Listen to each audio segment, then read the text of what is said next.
길어지면 시간이 조금씩 유동적일 수가 있는데 1시 40분 정도 생각하시면 될 것 같습니다. 40분, 45분이요.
네. 네. To save the environment for better life, Food Refurb International Conference. Welcome, all of you. I'm your MC, Park Eun-kyung. It is honor to meet you. This year marks 30 year of Busan International Conference of Food Refurb. It was an honor to meet you today as for the opening ceremony. This year, we will try to provide the opportunity to solve environmental issues and also try to suggest to you the ESG management of the president leading, and also try to make a goal to improve our image of the industry of the eco-friendly city Busan. So Baek Jong-won has been dealt with the ugly potato and also ugly kimchi in Cheongcheongbuk province. So we are using the new words food refurb. That's a neologism people are very interested in. So I hope we are taking a good chance for practicing on our life for the food refurb. Before we start our order, I will tell you the order of the day. We will have the national courtesy and introduction of the guest. Kim Hee-sun, the president of JSB Tour and MICE, the welcome greetings. And Kang Hee-sung, the general officer of the Busan Tourism MICE organization, with 6 persons of the congratulatory address and the keynote speech. So first of all, we have the Busan Tourism MICE Association and also the Busan Tourism Organization and the chair of the Busan Women's Association and the Jin Yang-ho, the president of, and also for the Jung Yeon-hwa, the professor of the art culinary of Dongguk University. So we have some change of the order of the day. So the School of Art in the professor Jeon from Dongsan University, and also we have a cooking demonstration, and we also have a presentation of the cooking. So I hope you enjoy all our events until the end. Now, the Food Refurb Conference 2021 will start.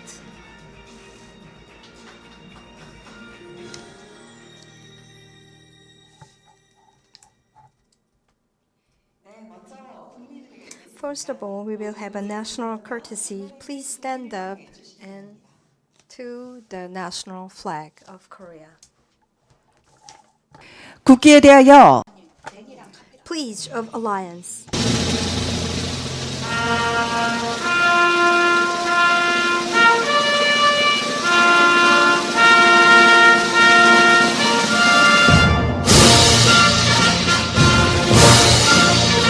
나는 자랑스러운 태극기 앞에 자유롭고 정의로운 대한민국의 무궁한 영광을 위하여 충성을 다할 것을 굳게 다짐합니다.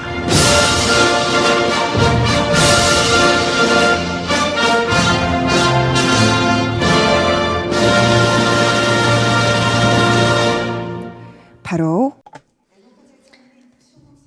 The Korean theme and also silent tribute will be condensed.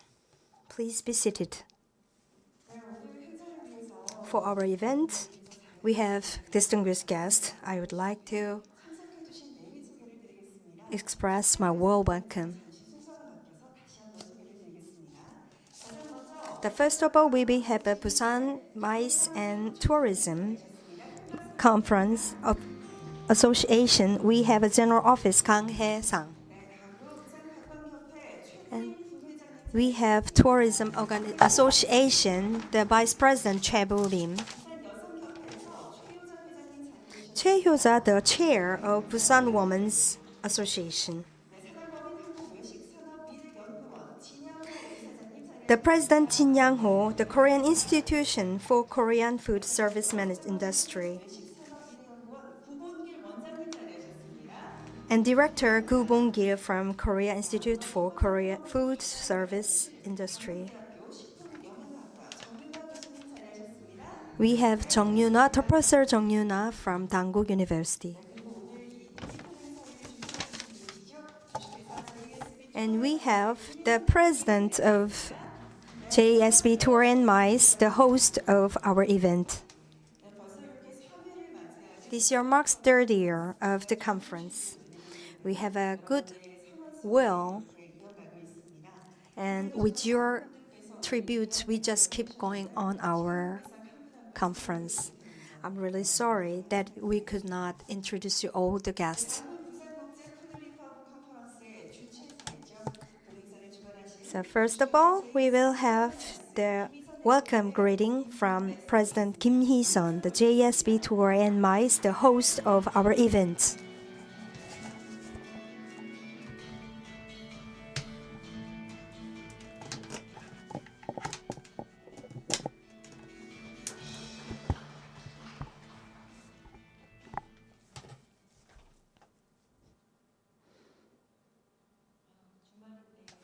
Weekends, I would like to appreciate your coming here. I welcome you to the 2023 Busan International Food Prefab Conference. Busan International Food Conference was started from the idea of students who is the winner of the Busan MICE Contents Development Contest hosted by the Busan City 2002, which was started 2021. So we just try to make the masterpiece that we had the same idea through the difficulty time. I would like to express my sincere gratitude. In particular, Busan Metropolitan City and Busan Tourism MICE Promotion Association. And they support us. They took the great role to us to successful event. I would like to express my gratitude for the support and your continuous support. Our efforts for the cooperation and support for the sustainable development.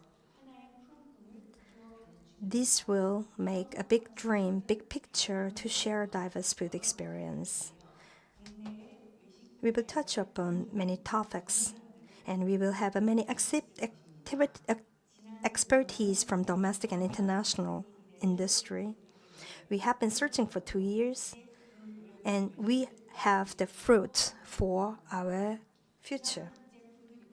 Busan International Food Revive Conference will take the important role to find and exploiting and build the future of the food industry and contribute to implementing the idea we obtain here and to make it reality. We would like to share all various ideas, and we would like to take a good contribute to the innovation of the food industry. So our conference start.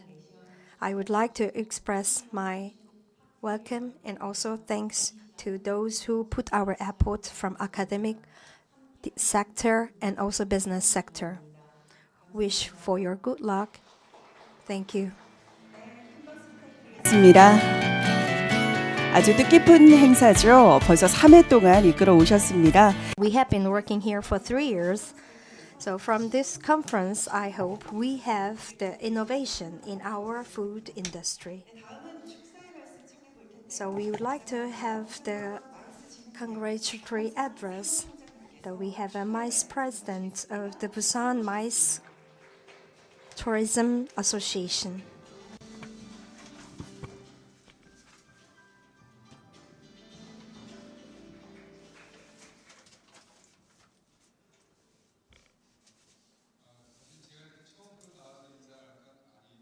I am very honored to be here for the first time. We are one of the organizations who supported this conference, so the organizer put me at the first.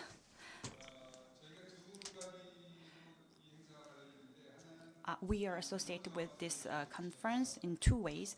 First is we were opened the competence to food conference, and I would like to give a briefing about our association. We were organized to support tourism and the mice industry in Busan. So I am here today on behalf of the Busan members. So today I did not prepare in advance. So I will give my speech based on my memory. I cannot remember when it was, but one time, because of the storm, all the apples were fallen before it was harvested. So we sold those apples, but it was quite success. So I think that was one of the examples of food refurb. And I think this is the right time to have the conference about food refurb.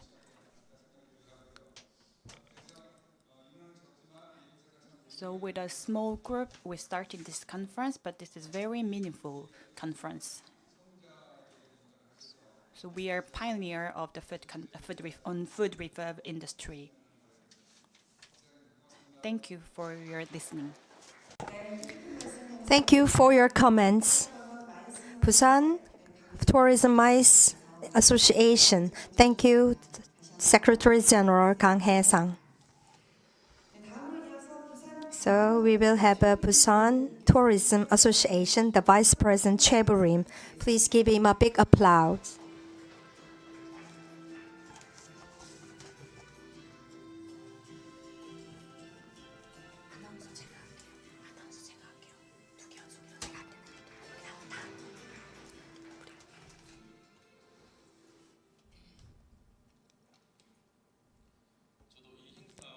Good afternoon. To matter of fact, I didn't understand what was the purpose of this conference, so I just wrote down some words. It is an honor to meet you. I am the Vice President Choi Boo-rim of the Busan Tourism Association. I would like to congratulate the third of the Busan International Food Refurb Conference. I own an inbound tour company, travel agents. And as I said before, I didn't understand what is the food refurb. I just asked our staff that is utilize the abundant food waste to recycle and create as a new products. Try to reduce the food waste and try to recover the environment of Earth. So I just try to get to have my intention, my interest in this section. So even though I just working on this industry, I just thought only try to recycling the waste and also try to distribute all this trash. But I just realized the importance of the food refurb. This is the frontier. So this is the frontier conference for 3 years. I would like to show my respect to Kim Hee-sun, the president of JSB MICE, and also supporter and the host, and also for the participant. I would like to express my gratitude, and I hope this conference goes to the world and big event, and also goes to the world for the global event. And I would like to say thank you and congratulatory for the opening this ceremony. Thank you for your comments. Please give a big applause. So while I was preparing this conference, we have a lot of food waste, which is only for the appearance and also for the blemish. They are mostly the 1.3 billion tons of the food has been wasted. We are confronting the crisis of the food. So we are trying to find out, utilize the food waste. So try to save the environment. Thank you for Kim, the President Kim, for the JSB MICE to prepare this conference. So we have Choi Hyo-ja, the President of the Women Association of BUSAN. Give her a big applause.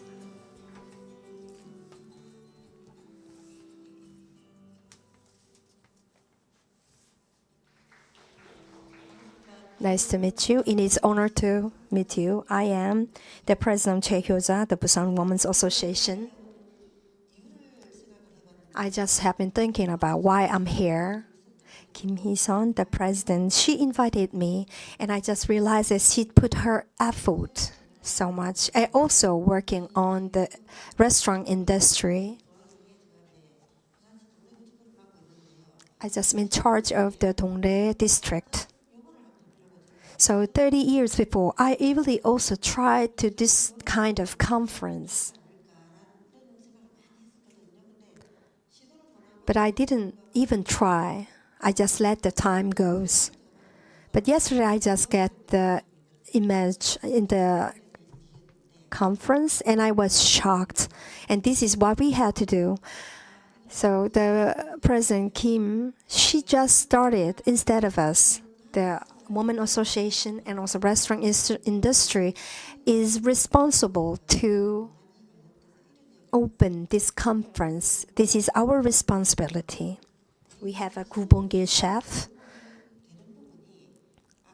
and we touch upon the fallen apples. We try to have a marmalade, but our women's society, we also try to have a lot of information to create, to have more opportunity for the food refurb. So we need to have a support from Busan Metropolitan City and also the support from the Women Association. So we have a very diverse section. So I feel really sorry that I didn't prepare a lot, but from next time I will prepare more idea and more information. I really appreciate President Kim and related people. Thank you. Give a big apology. Choi Hyo-ja, the president of the Women's Society. So many people have the same idea. I expect this conference will be expanded to the world. So we have a Korean Institute for the food service industry. The president, Jin Yang-ho, have a congratulatory address. Give a big applause.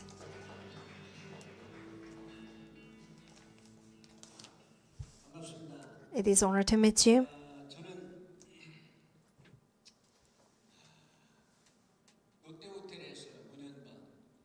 I worked for 5.5 years,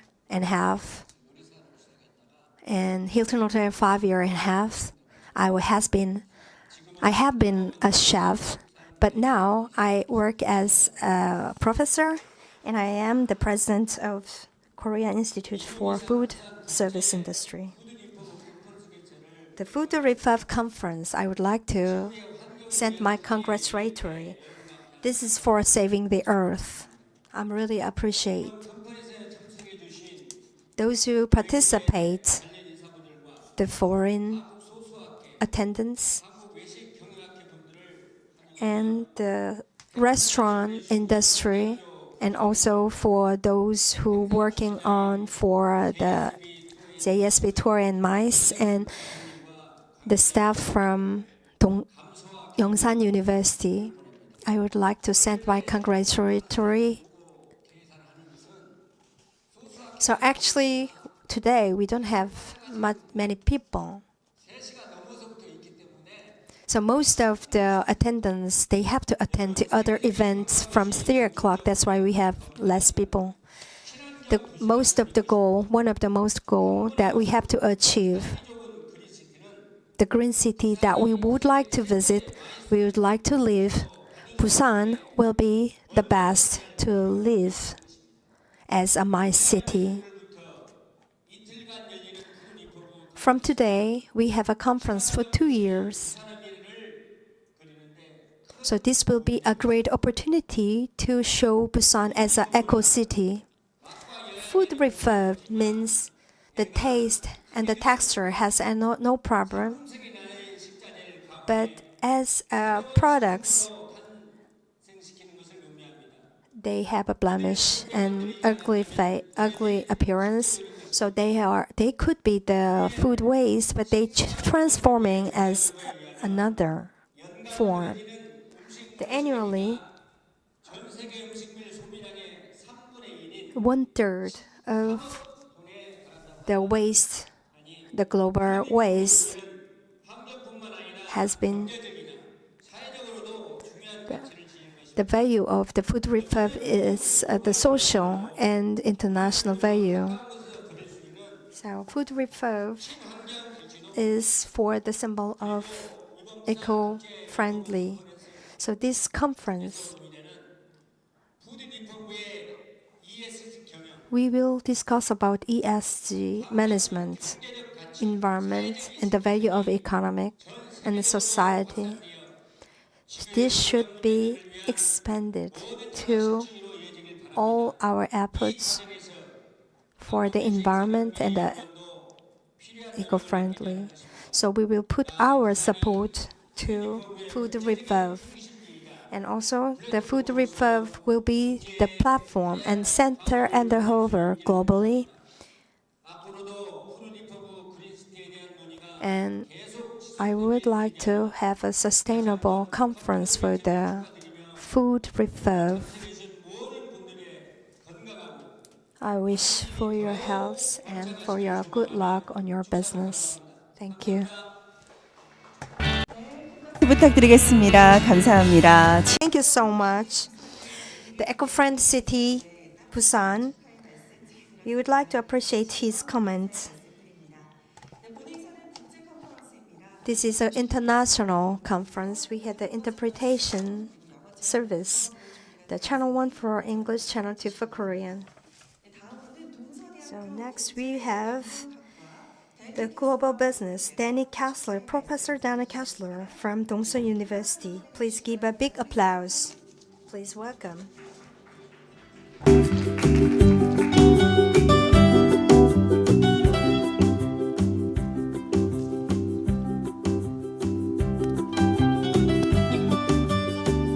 안녕하십니까.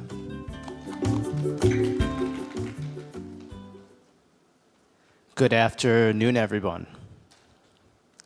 Today we're here to discuss about the food refurbishing, food recycling, and I want to introduce myself and talk about what I'm looking forward to in this conference.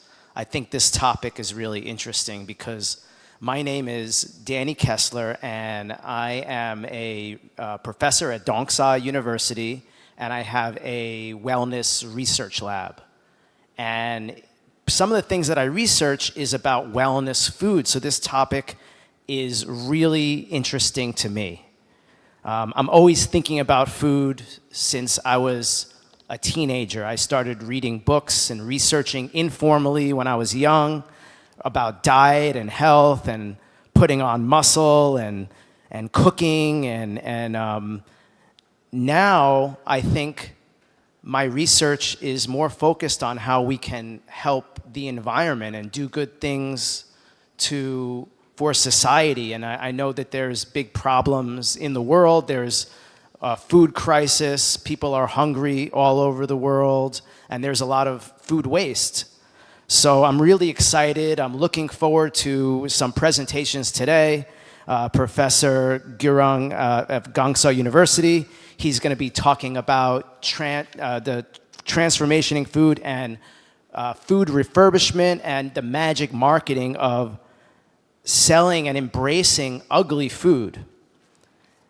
And then there's another presentation today that I'm looking forward to, which is about AI and using this new technology, this AI, to sort food and utilizing that for quality assessment. So both of these topics are of interest to me, ugly food and making it sell better, as well as improving the general food system. So I think these topics will be enlightening to all of us, and hopefully that we learn from this conference and next year's conference, and we spread the word about food refurbishing, food recycling, and food upcycling. So I'm looking forward to all of the presentations today, and especially the cooking demonstration later. And I want to thank all of the people who are here today that have created this conference, because I know it was a lot of hard work to put on this conference. And so I'm looking forward to talking to many of you and meeting many of you in today and tomorrow. So thank you again, and I'm looking forward to presentations. Thank you. 네, 여러분 큰 박수 부탁드리겠습니다. Thank you for giving a big applause. So thank you for your comments. So soon we will have a conference and also the forum that he will have a demonstrate. So you can have expectation for our forum. We have a lot of topics to discuss. Thank you, Professor Dennis. For the last, we have a Kappa Grong, the professor from Dongsha University. 주시기 바랍니다.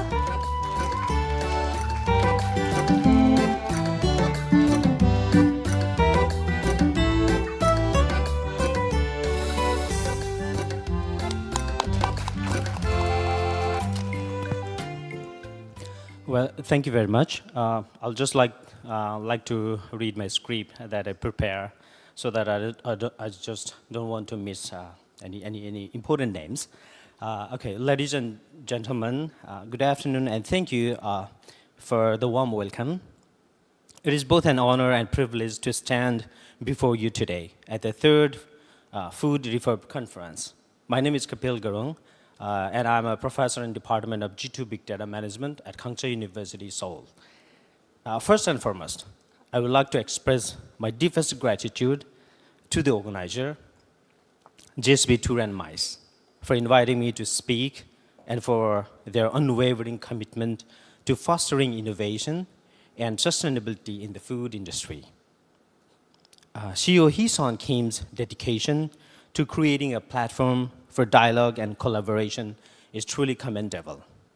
Today, we gather here not just as individuals, but as a community united by a common goal to reimagine and transform the way we produce, consume, and think about food.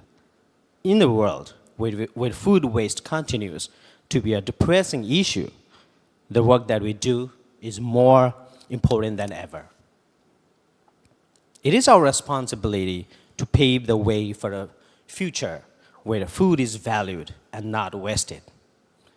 As a professor in the field of service marketing management, I have witnessed firsthand the power of education in shaping the minds and hearts of the next generation. Our students are the future leaders of this industry, and it is our duty to equip them with the knowledge and skill they need to drive the change and make a lasting impact. The Food Report Conference serves as a vital platform for sharing ideas, exchanging knowledge, and building connections. It is a space where we can challenge the status quo, inspire innovation, and work together to create sustainable solutions. I encourage each and every one of you to actively participate, engage in meaningful conversations, and take advantage of this unique opportunity to learn from one another. In closing, I would like to leave you with a thought. The journey towards a sustainable food future is not a solo endeavor. It requires collaboration, perseverance, and a shared vision. Let us use this conference as a stepping stone to build a brighter, more sustainable future for the food industry. Thank you, and I look forward to a fruitful and inspiring conference. Thank you. 네, 큰 박수 부탁드리겠습니다. 카펠 그룹, 네, 저희 The professor, he is professor of the marketing, and also he has a presentation for our forum. Thank you for your congratulatory address. We have a variety panels and presentation. So first of all, we prepare the Food Repub Conference, the keynote speech. This is about business and academic connection. So Jung Sang-kyung, the professor of Dongso University.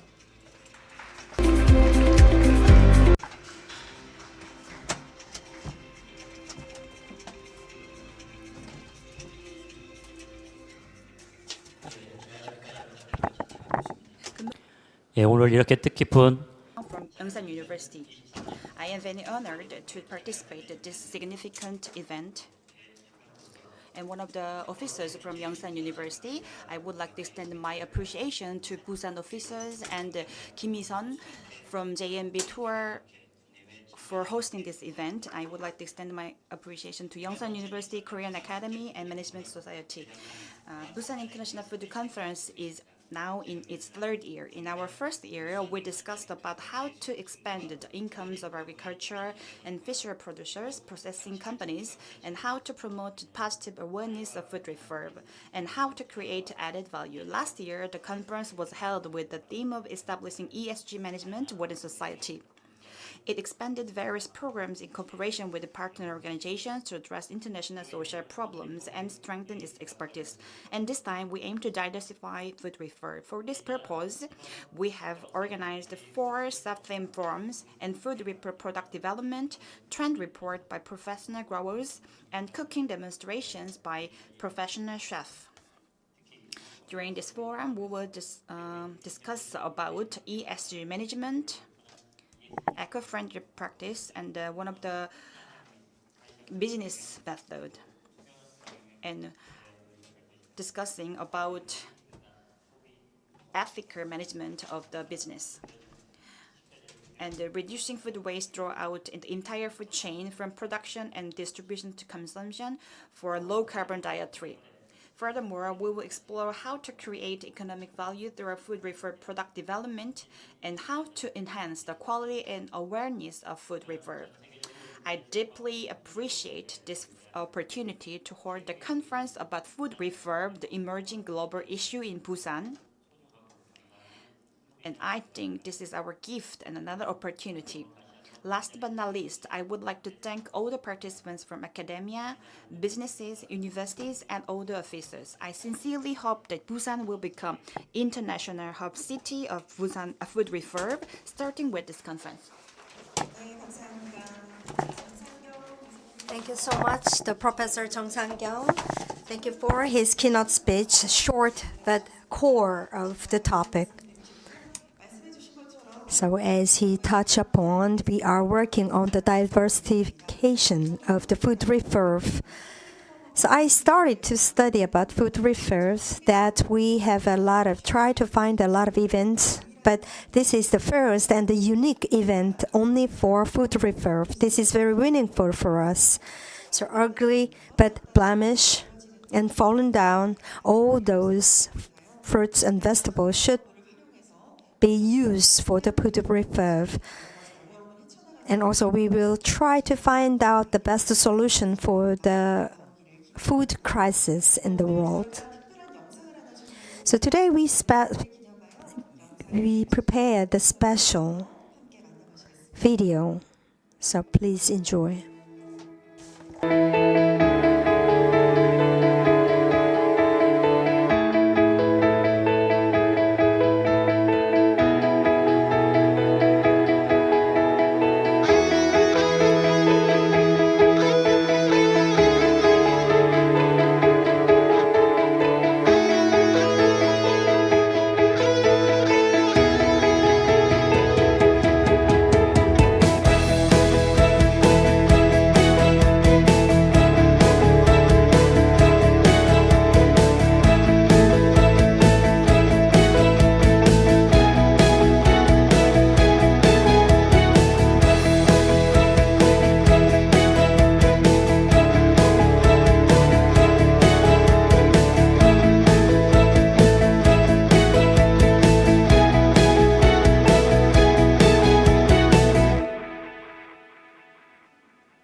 Please give a big applause. From the first to the third conference, you haven't seen all the processor and trace our conference. I would like to appreciate. So we just hope you just give your idea for our direction for our conference. We started to have a campaign.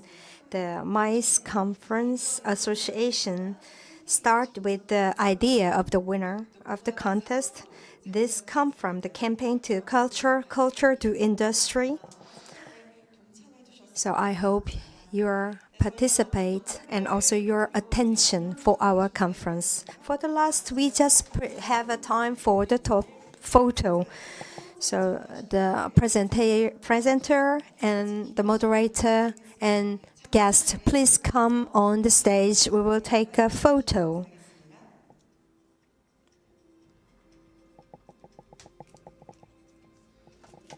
Those who participate our conference, the guests, distinguished guests, please come on to the stage. 네, 오늘 행사를 또 주관하고 계시는 김희선 대표님께서 직접 모시러 가고 있어요. Okay, President Kim Hee-sun tried to ask you to come on the stage. Please come on the stage. Those who participate our conference. The Food Refurb Conference for Eco-Friendly and Save the Earth. I expect our conference will grow more and we will try to have a plan to save our environment.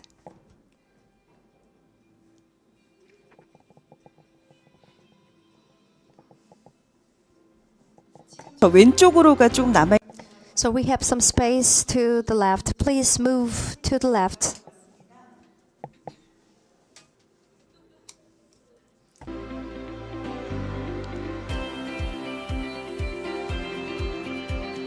네, 사진이 지금 잘 나오고 있나요?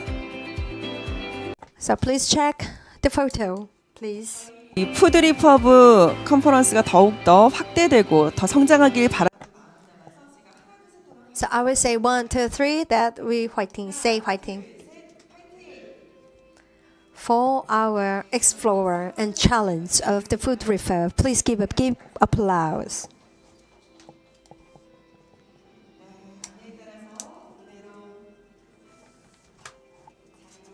Okay, thank you for the photo, and please coming back to your seats. With your support, 2022 Food Refurb, the conference opened. We have a lot of food refurb campaign in the world, but this is only one and unique event, which only topic for the food refurb. The bad appearance, ugly appearance, and blemish that we just abandoned the food waste. It is so sorry that we will try to find out what we have to do. The Busan International Food Conference, Food Refurb Conference will be with you. So we will finish the opening ceremony. So we will going to the forum session. So we will have a break. The forum will start from 2:30. We will try to give you announce more for the time. So please try to find out information in the backside of the hall. You can visit the booth. Then all those who support us, and also you can have more information of a food refurb and those association working on for food refurb, and also please enjoy coffee and beverage. So we have a interpretation service provided. Press number 1 for Korean, number 2 for English. So we are going to meet at the forum.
네, 잠시 안내 말씀드리겠습니다. So we have important lessons. From 2:20, we start to have our forum. So those who stand outside, please come and be seated. Come in the hall and please be seated. The first and the second presentator, please come in the hall. We will start the forum 2:30, 2:20.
네. We start the forum. So currently, I would like to ask you, those who stand outside, please come in the hall, please be seated. We present simultaneous interpretation, so please use channel 1 for Korean, channel 2 co-English. The first forum, we have two presenter, and we prepare the present. The moderator will be introduced later. So first forum, we prepare the first forum, the first presentation that we will touch upon the AI. AI has been adapted in every sector, so we are wonder how do we use the AI? So Taegijin Tasbei Haley, the president from Global Business in Suwon University. He's from Ethiopia.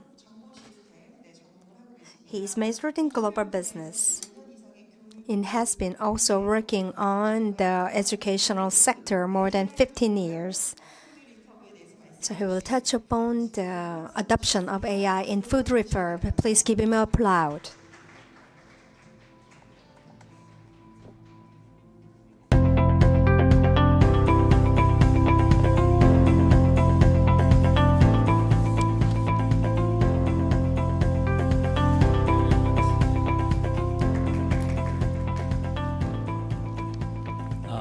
Good afternoon. Thank you very much for having me. My name is Taegin.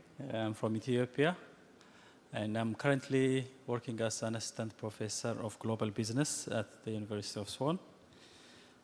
So I came to Korea to study my PhD at Aju University. So I was also working as a part-time professor, part-time lecturer at MIS department. And my major is information system. So I will be talking about how we can apply technology to help the food refurb job. Okay, so I will, oh, sorry. Okay, so my topic is artificial intelligence powered quality assessment and sorting in food refurbishment. And so to just give you the summary of my topic, is about how we can use artificial intelligence to do quality assessment, to do sorting, grading, and help the quality with refurbishment. Okay. So I think you're familiar with the definition, so I'll just give you one here. So food refurbishment is about purchasing or utilizing food that has lost its value as a product and is treated as garbage. And it involves transforming them into being fresh and desirable for the customers. And the reason why we refurbish is mainly two. One is to tackle the food waste, to make it reusable, because as you know, about half of all fruits and vegetables are lost somewhere in the supply chain. So with food refurbishment, then we can have more food and we can reduce food waste. And the other is to solve the supply shortage. So globally, around 14% of food produced is lost in harvesting before it reaches the supermarket. And for example, 23% of apple is lost, 20% of onion, 13% of potato get lost before they reach supermarket. So if we find ways to use these foods, maybe we could have solved the supply shortage. And this is some experience from the UK, and I tried to compare it with South Korea. And in the UK, about 40% of eatable but ugly produce is wasted, which is about 15 million tons of food, according to the data from 2023. And in Korea, the concern for food waste has increased, and even though the data is a little bit older, it's more than 5 million tons of food is wasted. And again, in terms of customer awareness, 60% of the people in the UK are concerned about the food waste, and a little bit higher, like 63% of them are concerned about the price of food. So it's almost the same. The price of food and the food waste has got the same concern from the consumers. And pretty much the same is true in South Korea. There is an increasing consumer interest in purchasing and using these ugly produces. And in the UK, they have supermarkets where they can sell this ugly produce. Later on, I will talk about how this supply chain is done in the US too. And in Korea too, the demand to buy this ugly food has increased at least 10 times. Okay?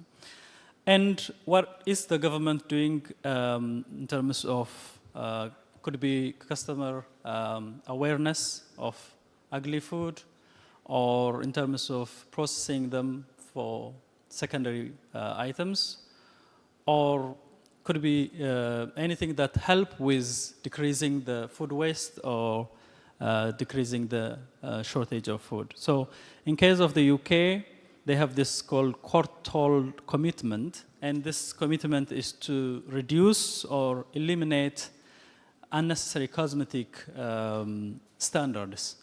So cosmetic standards are standards that are put for products, and if a product doesn't have that cosmetic standard, then it's considered as an ugly food, and it's not going to be sold in major markets. So they're working with other stakeholders to eliminate or to reduce the cosmetic standard that has been applied on these food items. And the same is true for Korea. So the governors have promised to support and expand the use of ugly produce. And the learning opportunity here is to integrate the sale or the use of this ugly food in the traditional retail. So later on I will talk about these 4 major ways to at least minimize the food waste we have in other countries, in the UK and in the United States.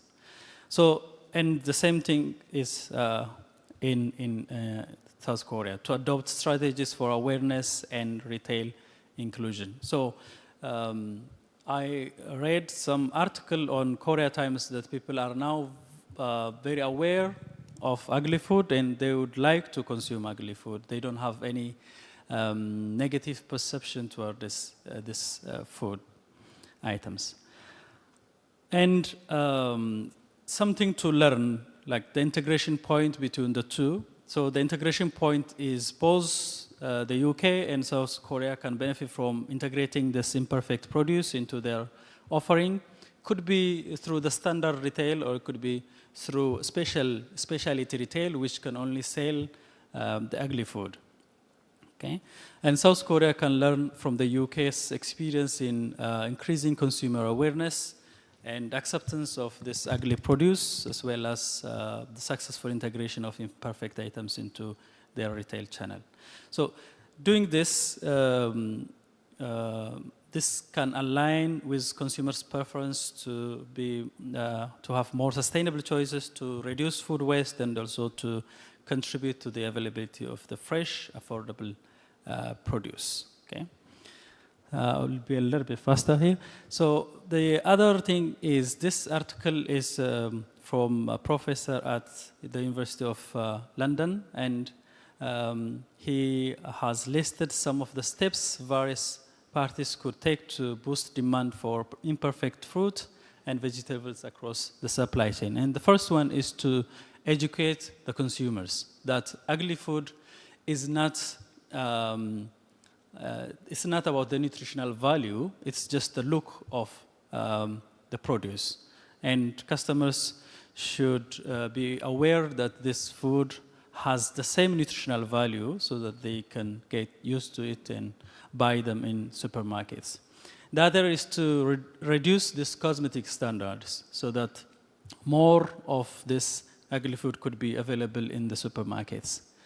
The other is to directly sell, to create a specialty retail shops for ugly food so that this ugly food could be sold in their own markets.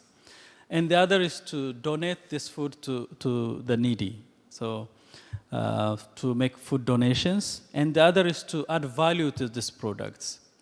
So to add value means to change them to some other products, okay? So we can use them as an input, process them, and add a value to sell them even for a good price. So we can make soaps or sauces or juices out of this produces. And the other is food compositing. So we can use them to even make the soil more fertile for our next harvest. So we can use these steps to boost the demand for imperfect fruits. The other experience from the US is they have these different supermarkets which are especially dedicated for ugly food. So people can go to these websites of, for example, Imperfect Produce or Full Harvest or Hungry Harvest or Misfits. Then they can buy these imperfect fruits from these supermarkets. At the same time, you can do donation to these supermarkets, websites. And to my point, why is quality assessment important? Okay, so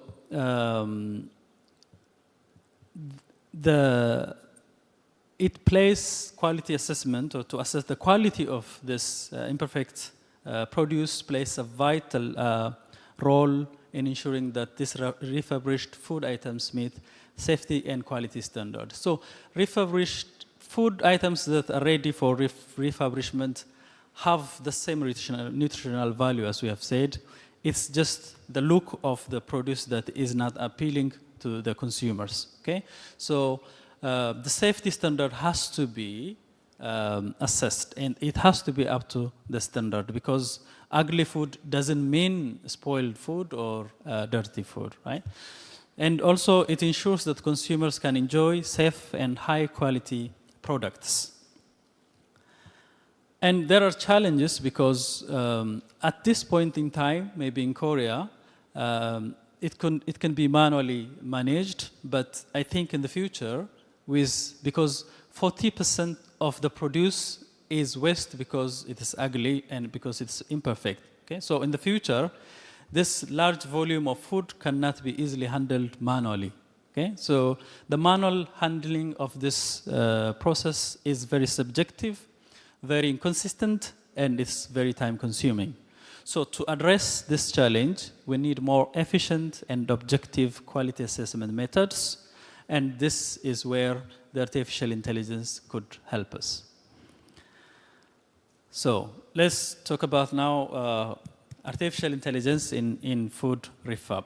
So in food refurbishment, artificial intelligence can replicate what the humans do and helps them with making decision, right? And with artificial intelligence, those problems with human handling, like the inconsistency, the time-consuming thing, could be avoided or could be eliminated. So it will increase the efficiency, consistency, and accuracy of the food refurbishment process. So it can automate quality assessment and sorting process, overcoming the limitations of the manual handling of this assessment. And the first is about computer vision for visual inspection. So we can use the computer vision, which is part of the artificial intelligence experiment or research, which enables machines to interpret and understand the visual information. Okay, so in food refurbishment, computer vision system can see and analyze the characteristics of the produce. Okay, so these systems can easily identify if there is any imperfection or spoilage or quality issues. Right, so those produces which has imperfections or spoilage and quality issues should not be included in the refurbishment process. Okay? So by producing this visual data, such as images of the food items, this allows us for quick and objective assessment of the process. And the other is we can use machine learning for quality grading. So we can grade our produce based on different qualities. For example, we can grade them based on their look. Okay? We can use the visual to grade them as premium, standard, or imperfect, so that we can get rid of the imperfect and use only the premium and the standard ones. And the other is food safety detection. So here, as I have already mentioned, ugly food doesn't mean it is spoiled, or we can use the spoiled food, right? So the quality of the ugly food itself should be assessed. So artificial intelligence can be used to detect potential food safety hazards, such as the pathogens in the food items or any other spoilage. So it achieves this by analyzing the sensory data or the visual information that we had to ensure that only safe items can be refurbished.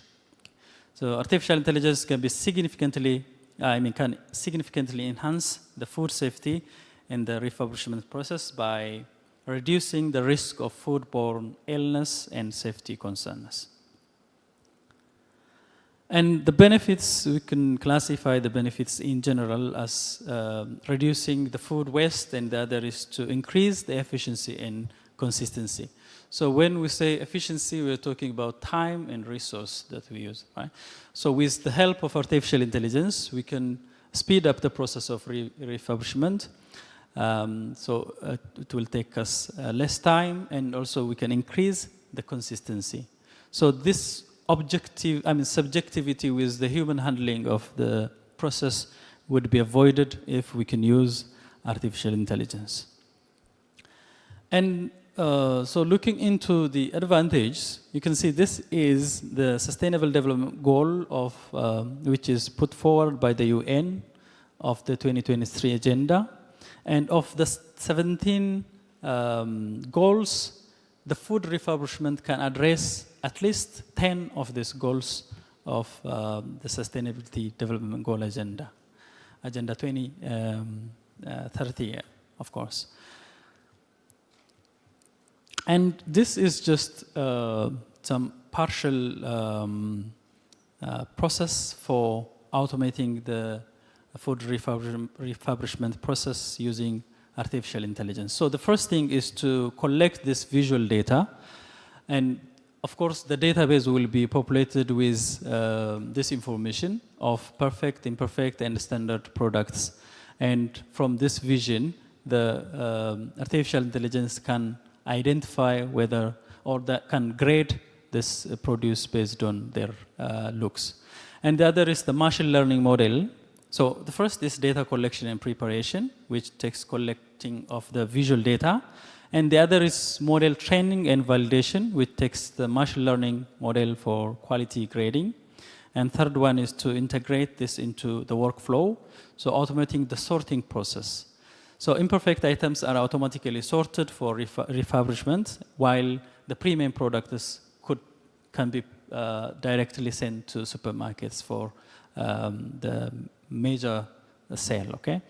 And the last one is monitoring and maintenance. So there has to be continuous model optimization of artificial intelligence. So it's a learning machine. So we have to give it a feedback, and based on this feedback, the future performance of the artificial intelligence could improve. And there are challenges. So most of you are aware about the ethical issues related to artificial intelligence. So that's one concern. The other is the strategy for success. So strategies can be put in place to navigate and overcome these challenges, ensuring the success of AI implementation in food refurb and maintaining public trust. So these are the challenges, and the future trends will be, I hope, artificial intelligence will be widely used in food refurb process, and more other emerging technologies will come. And ongoing research and development will drive more advancement. Okay, so I thank you so much.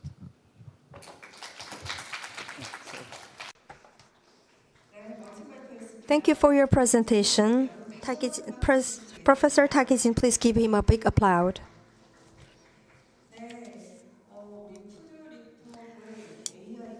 So when we adopt the AI in food refurb, it will be very efficient. The efficiency and also accuracy will be raised by the AI. So we will have a discussion on this.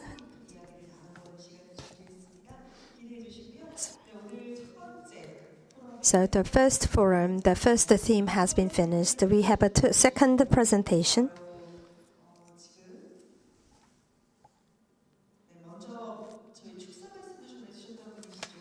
So we had the congratulatory address. So we try to have a new awareness of food refurb. This will be the good chance that he prepared the lecture for us. So how do you get to know about the food refurb? You know the occasion? Maybe you say 백종원, the ugly potato. And also marketing is also one of the most important elements.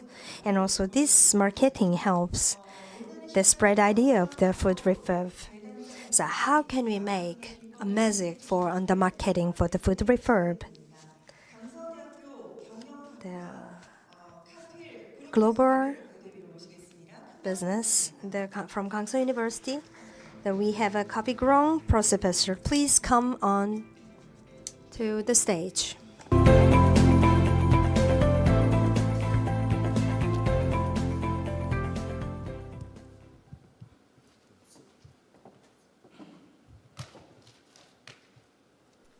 I'm sorry. Okay, I think I can say that. Thank you very much. Today I'm going to talk about the food refurb again. So the way of transforming food and the art of refurb, marketing magic, and embracing those ugly foods. I think you're seeing same what I'm saying here. Yes, a lot of disfigured vegetable, such as twin carrots, curb bell peppers, blemished pumpkin, dwarf radish, and so on. Well, they aren't rotten actually. However, these suboptimal foods barely end up in our kitchen. Well, especially my wife wouldn't allow me to. Actually, it's not that she didn't like it, but when we go to like a traditional market to buy groceries, we have a lot of options to buy, for example, cucumbers from the pile of cucumbers, and so we have option to choose the best cucumbers. So the disfigured vegetables are left out. Also there's a famous saying in Korea called eye shopping. So that means the shopping starts through eye. So if it's not pleasant with your eyes, then it's kind of left out. So where does this food and vegetable go? Unfortunately, it goes into our waste. So a world of food waste. This growing amount of food waste has become one of the major problem in this present. The present This represents approximately 1.3 billion tons, that is one third of total food produced, that is lost or wasted every year. So what is food waste? It's any kind of food and edible parts of food removed from the food supply chains to be recovered or disposal, including composted or crops plowed in, not harvested, anaerobic digestions, bioenergy production, incineration, disposals to sewer and landfills or discarded to the sea.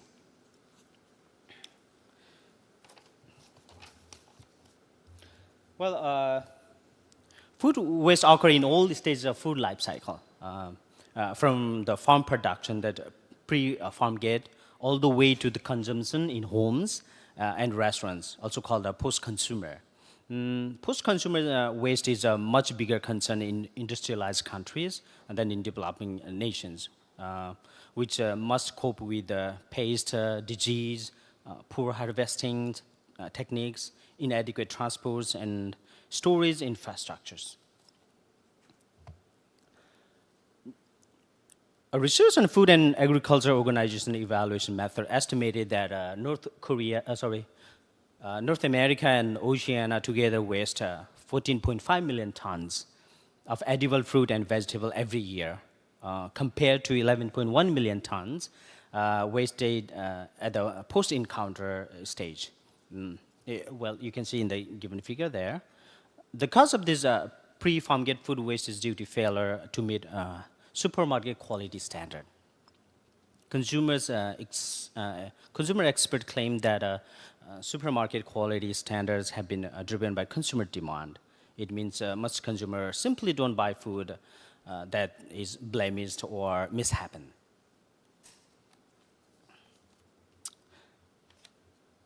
In response to the food waste, UN Sustainable Development Goal in 2015 has targeted to reduce per capita global food waste at a retail and consumer level of 50%.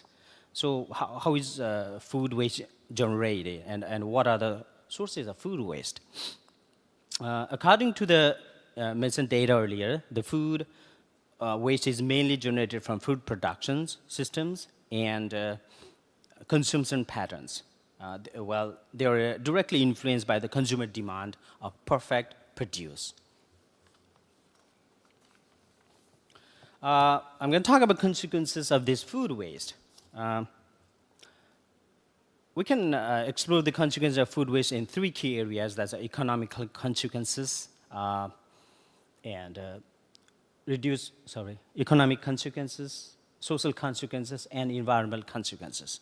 So in the economic consequences, they are based on financial loss and reduced profitability, because these food waste result in substantial economic burden of households, businesses, and governments, which also is lost to the businesses, and disincentive for innovations. When food is considered disposable, there is less pressure to develop technologies and practices that maximize the efficient use of resources. Social consequences are like hunger and food insecurity. Ironically, food is being wasted. Millions of people around the world suffer from hunger and food, and also it brings inequity and poverty, such as food waste exacerbates societal inequalities. People with limited resources spend a higher portion of their income on food, making food waste a major contributor to their financial hardship. And the ethical dilemmas. In a world where millions go hungry, the disposal of perfect food raises ethical questions about responsibilities and morality. In final, and the environmental concerns. Greenhouse gas emission, that's one of the major issue, because the greenhouse consists of methane gas, which is harmful for the environment, and resource depletions. The production of food requires substantial amount of land, water, energy. So when food is wasted, these resources are depleted unnecessarily. Biodiversity loss. The agricultural industry's impact on the environment extends to biodiversity loss, deforestation, habitat destructions, and the use of pesticides to grow more food exacerbate these issues. So what is food reform? What can be the action for it? One of the recent phenomena is getting food refurb. So what does it mean? The food refurb means the food recovery, and it is the process of salvaging and enhancing the quality of food produces that are nearing expiration or about or have cosmetic imperfection or might otherwise go to a waste. The practice of refurbing this involves inspecting, cleaning, and if necessary, repackaging food items to make them suitable for consumption and sales. Well, it is also a recent global trend that aims to reduce food waste, promote sustainability rather than being discarded, sustainability, and make better use of resources by ensuring that more food reaches consumers rather than being discarded. Okay, so why food refurb? First, to minimize food waste, and to elevate hunger and food insecurity. And third, reduce environmental impact. When food is reduced and refurbished, these resources such as land, energy, agriculture inputs are conserved because they are not wasted on producing food that will eventually be discarded. To support economic sustainability, for businesses in the food industry, refurbing food can improve the economic sustainability and promote ethical practices. Refurbing food aligns with ethical principles as it addresses the moral dilemma of wasting food when people in many parts of the world go hungry. To reduce pressure on land and natural habitats. The agriculture expansion to meet the demand for food has led to deforestation and habitat destruction, threatening wildlife and biodiversity. And to raise awareness. The act of refurbing food and redistributing it to those in need can raise awareness about the same issue of food waste, hunger, and sustainability.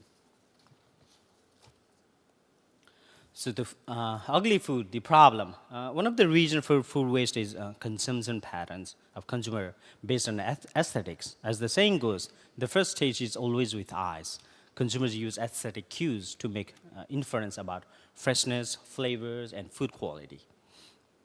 According to the United States Department of Agriculture, retailers discard edible fruits and vegetables up to 40% based on its appearance defects in the retail chain.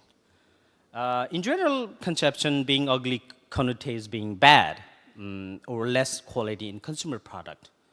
The same is happening with all the ugly foods and vegetables out there. Okay, this is same. I'll skip this one. So, embracing this ugly food, what can we do? Embracing ugly food is not only a sustainable choice, but it's also a delicious and cost-effective option. We can start some practical activities for embracing incorporating ugly food into our daily life. For example, supporting farmers market. Many farmers market offer second or imperfect produce at a lower cost. And learning to cook with imperfections rather than discarding imperfect produce, we can learn to cook them. For example, overripe tomatoes can be make like a sauce, and bruised apple can be make apple pies or sauces. And supporting business that promote ugly food. We can seek out restaurants, food vendors, and food delivery services that prioritize reducing food waste and advocating for change. We can encourage our local supermarket and food suppliers to carry and promote imperfect produce. Our voice can drive change in the food industry. And finally, educate yourself and others. We can learn about the benefits of embracing ugly food and share this knowledge with our community to raise awareness and inspire others to do so. So by adapting these practices, we can help reduce food waste, save money, and enjoy delicious meals and supporting sustainability and reasonable consumption. Okay, the art of marketing.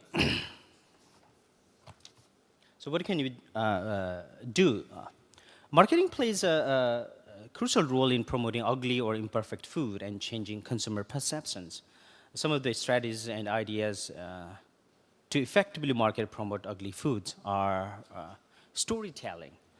We can create a compelling narrative around our ugly food, share the story of the farmers, the challenges they face, and how embracing these imperfect items can make a positive impact on food waste. Honest labeling. We can be clearly label products such as ugly or imperfect or cosmetically challenged.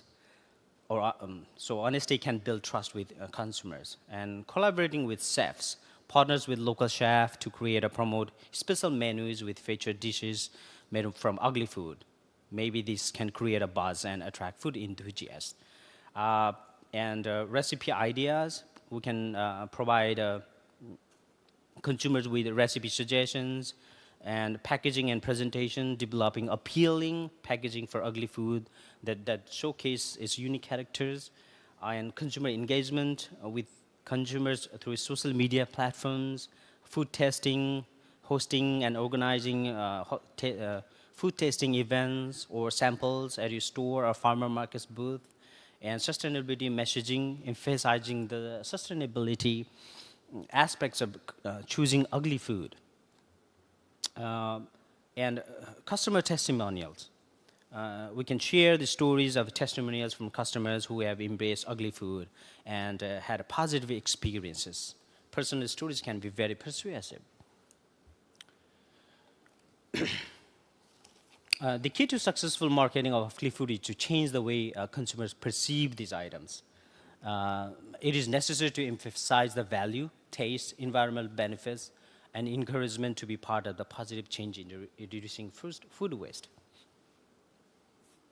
Oh, I missed the food rescue certification. Also, there could be some certifications or levels that can indicate your commitment of food rescue and sustainability. Well, there you can see some examples here about this kind of creative marketing. For example, 무신겨도 괜찮아. This is the ugly food from South Korea. And weather blemish apples from the UK. The disfigured eggplants, the ugly carrots, these imperfect food from France. And we grew up together, this imperfect food from United States of America. And real food equals perfectly imperfection from Australia. So studies on this ugly food and its finding, according to the Pfeiffer and Sundar studies, they said the ugly produce sold at farmers market may mitigate the effect of deformed produce. In their research, they found that they choose better food than compared to ugly food. But however, if they change the distribution channel, for example, if they sold it from the farmers market, there's more chances that they could buy from the ugly food from the directly from the farmers. So the distribution channel can mitigate that situations. And the other one is, according to Shao and Zhang study, it shows that the participant may have been more likely to build a bond with anthropomorphized character similar to Mr. Potato Head. It's about characterizing some ugly food, giving it a name, so that the people can build connections or sympathy towards it.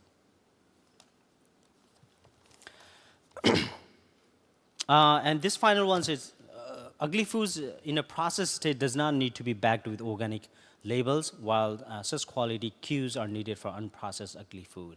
So one of the way to consuming more ugly food would be more like corporate consumption, because ugly foods does not need to be labeled if they are processed.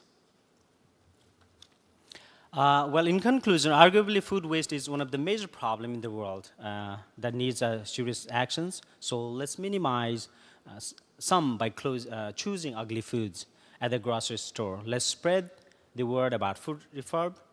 Let's make a difference. And then embrace the honesty of imperfection, and you'll be unstoppable. Thank you. 네. Thank you, and please give him a big applause. Now we have a discussion.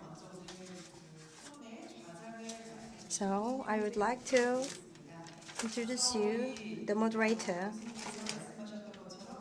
So as our professor commented, the ugly and imperfection is different. So we will try to find the solution for the marketing of the ugly food. I'm sure that many of you understand. So let me introduce you our moderator. So I will introduce you the moderator, the Food Science and Nutrition of Dongguk University, Jung Yoon-hwa professor.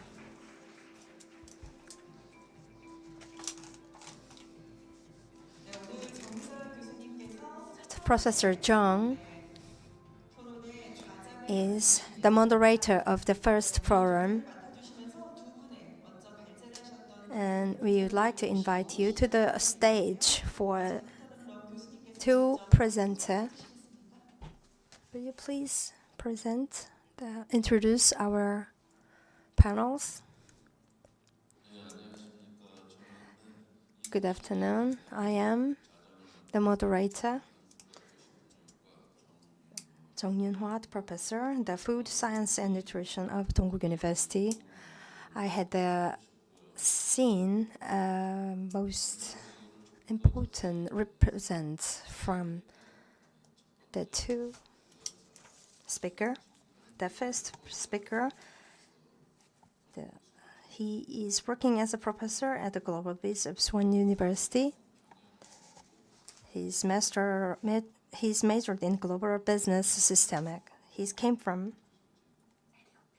Ethiopia. And the other professor came from Nepal. He's working on marketing in Gangsa University, working as a professor. First of all, I would like to invite the speaker to the stage.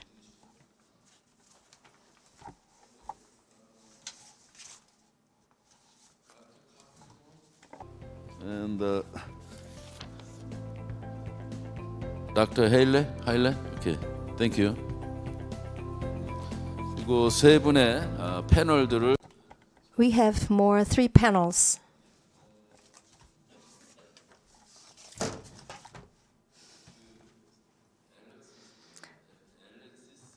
Alexis Weber, McCullum. He's from America. She's from America. She is global management in BUSAN University of Foreign Language. Can you please 올라와 주십시오?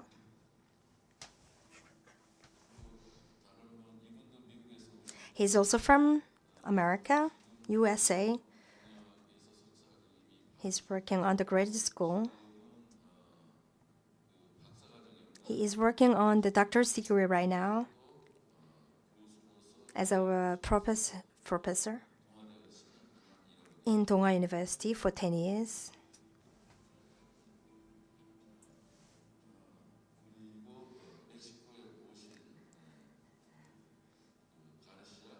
May Garcia Enacala from Mexico. She's studying the communication.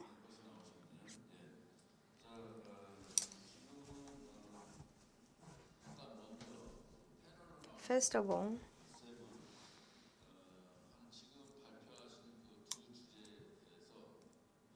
so I would like to have the comments of the presentation. I would like to have your idea for the presentation. 어느 분이 먼저 하시겠습니까?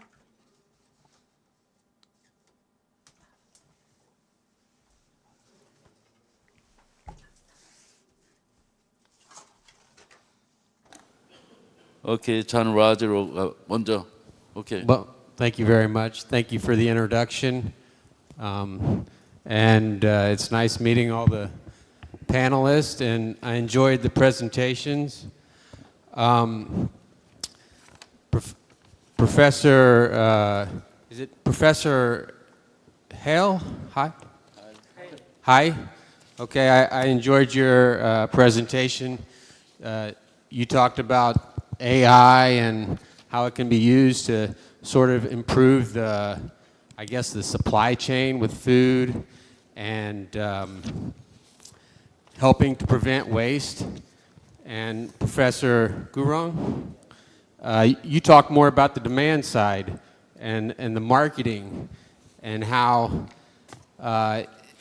we can overcome sort of the stigma we have about ugly food or aesthetically challenged food, whatever you want to call it. And both methods, I think, are important, improving food sustainability and lowering the price for food. You mentioned that low-income people spend a disproportionately high percentage of their income on food. So if we can improve the food situation through the demand, marketing, accepting ugly food, then that will help lower the price of food, making it more affordable for people who spend a higher percentage of their income on it, which is low-income people. And if we can eliminate a lot of the waste through AI advancements, that would also help bring down the price of food. And so you have the supply side and the demand side covered. And I think, Professor Hale, you mentioned that one of the challenges is some of the regulations with respect to cosmetics. And so we can also perhaps rethink the way we use our government to regulate our food that could possibly be resulting in encouraging some of the waste. And so perhaps better policy would also help bring down the price of food, which again would be better for the environment and better for low-income people who it affects the most. So those were my original thoughts.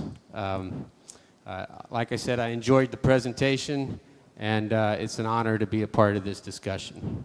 Thank you.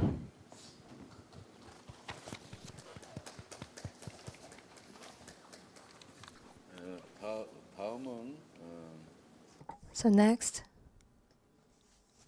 So I'm Alexis. I'm a student studying at BUSAN University of Foreign Studies, and I am from the U.S.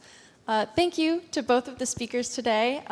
Both of your lectures were very thought-provoking and inspiring. And it made me think, you know, when I walk into a grocery store and I'm buying food, I also would want the better-looking food. I would probably naturally choose the most orange and the best-looking apple. And I started wondering, you know, why do I do that? And I had to think back, you know, evolutionarily, this is how we developed as humans. You know, we look at fruits and vegetables, and we want to pick out the thing that will be the best for us and our health. And that first look, as you're saying, that first look you taste with your eyes, that usually is telling you what is safe to eat, what is going to be the most healthy, the most delicious. And so I think in order for this food refurbishment to work, you would need a lot of educational marketing. You know, educate people that your food does not have to be beautiful. It can be totally tasty and good for you without being perfect. And actually, I found that when people hear the word ugly food in marketing, it's like, oh, they recognize their own bias. Like, oh, this is ugly food, and that is why I avoid it. But that doesn't necessarily mean it's bad. And I thought that was interesting, that people can recognize within themselves that what they're thinking, although it comes from a good place, is not always completely rational. Sometimes it can be a little irrational, which is okay. But we can definitely save some food by working past that kind of evolutionarily developed thought. So then I started thinking about why do companies not, why do they not adapt this method of selling ugly food? And my thought immediately goes to profit. You know, we're talking about marking down the price of ugly food. Can you really make a profitable business model off of selling food for less compared to this other food that you're selling? You're investing the same amount of time and money and energy into both foods, both beautiful and ugly, and yet you would sell one cheaper. And in my business courses, I've learned a lot of the time the reason why there's waste in business is because it's cheaper to just throw away a product, whether it's food or a toy. It's cheaper to throw it away than to reinvest it into something that's more sustainable. So I think there would have to be a bit of research into how to make profitable, sustainable business models using this refurbished food, although I do think it would be incredible for the world in general. And then in terms of donating, I also wonder, you know, there would have to be a lot of money invested to make sure that the food you donate is safe. And then when you donate it, sometimes those people become very reliant on those donations. So if there's a time where, you know, food is scarce and you can't donate that food anymore, well then, now are there people relying on your donations who are no longer receiving that food? So yeah, these are all things that went through my mind. But yeah, I do believe that if we could increase awareness and acceptance of these ugly foods, maybe we could cut down on overall food production in the world, which right now food production in the world could feed everybody and more people that already exist here on planet Earth. So if we could accept ugly foods, maybe cut down on some total food production in the world, I think that would be a very sustainable option. So, thank you. Thank you. On. Yeah? Oh, okay. What is your color? Yes, Please. thank you. Yeah, I'm Carla. I'm from Mexico, and I'm currently studying at BUSAN National University. First of all, congratulations to both of you. Your presentations were really interesting, especially because this is a topic that is an urgent matter, because I do believe that refurb, it's essential these days, especially because there's so many wars and so many people and so many hunger. So I do know that the world works on profit, but sometimes it's like, why do we have to think all about it in profit? Especially when you can donate food and the government can make programs to like help those in need. There's a lot of people who don't have anything to eat, and there's a lot of waste, right? So I think my thoughts go there first, but let me just go back a little bit. Professor Haile, is that okay? Oh, thank you. Oh, I think it's really interesting to have like AI assessment through also for the workers, because it's a really hard work to like just separate the good and the bad food. I'm just really curious as to how AI could work this better, like have less mistakes. Because sometimes as humans, we make a lot of mistakes, and AI is like, it learns from also trial and error, if I'm not wrong. How long would it take to really make a 100% assessment of quality? And if it's only visual, there are some things that some fruits and some vegetables have to be like manually addressed, you know, to see if they are like sweet or mature enough to be sold. So I'm wondering, like, would the AI also have like a thermographic like learning thing to see if the food is really good to eat? It's just kind of those concerns that I would be interested to know if AI would have like more accuracy more than the workers. And for Professor Kapil, also, I love your presentation. Marketing is personally a really interesting topic for me. And I knew about some of these markets where they are selling the ugly foods and being just like, embrace your ugliness, but I'm still yummy. And I love that because it's so original. I'm just concerned because sometimes things get popular, right? So right now, I'm wondering if this gets popular and people are just consuming it because it's like trendy and they want to fit in and they want to help the world. How can we make this to really not be just a trendy subject, but to really get deep into our minds and maybe make it normal, not to just like, as we grew up, you know, like our moms teach us how to select the good fruits and like, oh no, don't touch that one, like that one's already yellow. But like, if we can maybe introduce this a little bit further into not just a trendy subject, but more into like, this is the food we are harvesting, like this is the natural things we produce. I just, that's what I thought right now. I don't know if it's like something of concern or not, but thank you so much. I'm looking forward to our discussion. Okay, thank you. Professor Haley? Professor Haley? Will you touch upon the panel's idea? Yeah. So thank you very much for your comments. I really like the side which all of you have raised is a different perspective. And John, can I call you John, right? So John mentioned a very interesting classification. I haven't seen it that way. So from the demand and from the supply side, it will give a very good structure. So from the demand side, we can do things like consumer awareness and other things.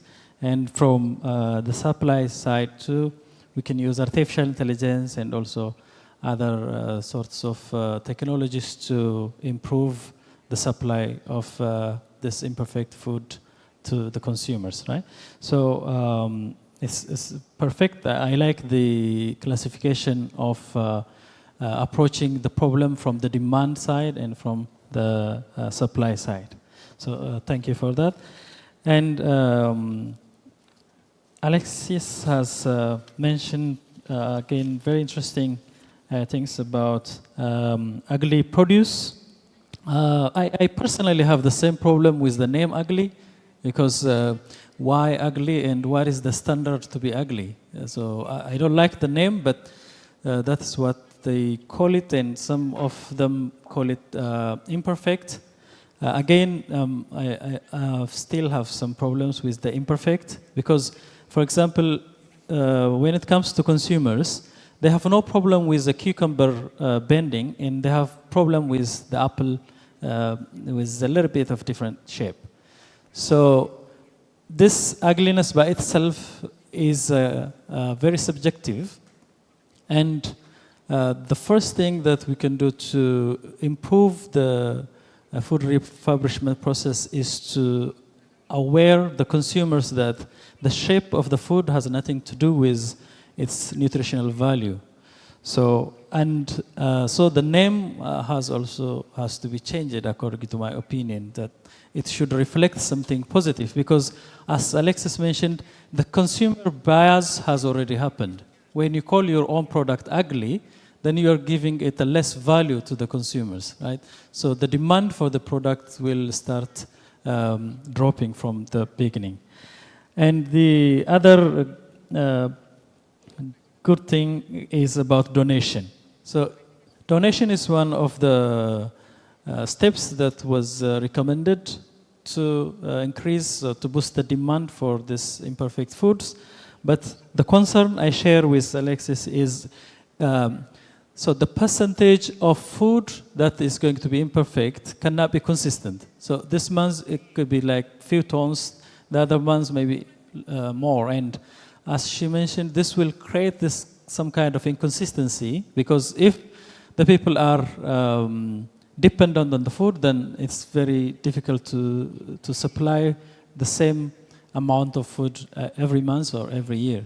So my recommendation will be to approach it with the processed food, because the ugly food is not going to stay for a long time, but if it is processed, they can use it anytime.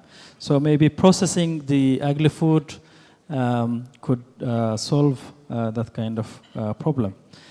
And the last one, Carla, so has maybe a few things I would say about how long it will take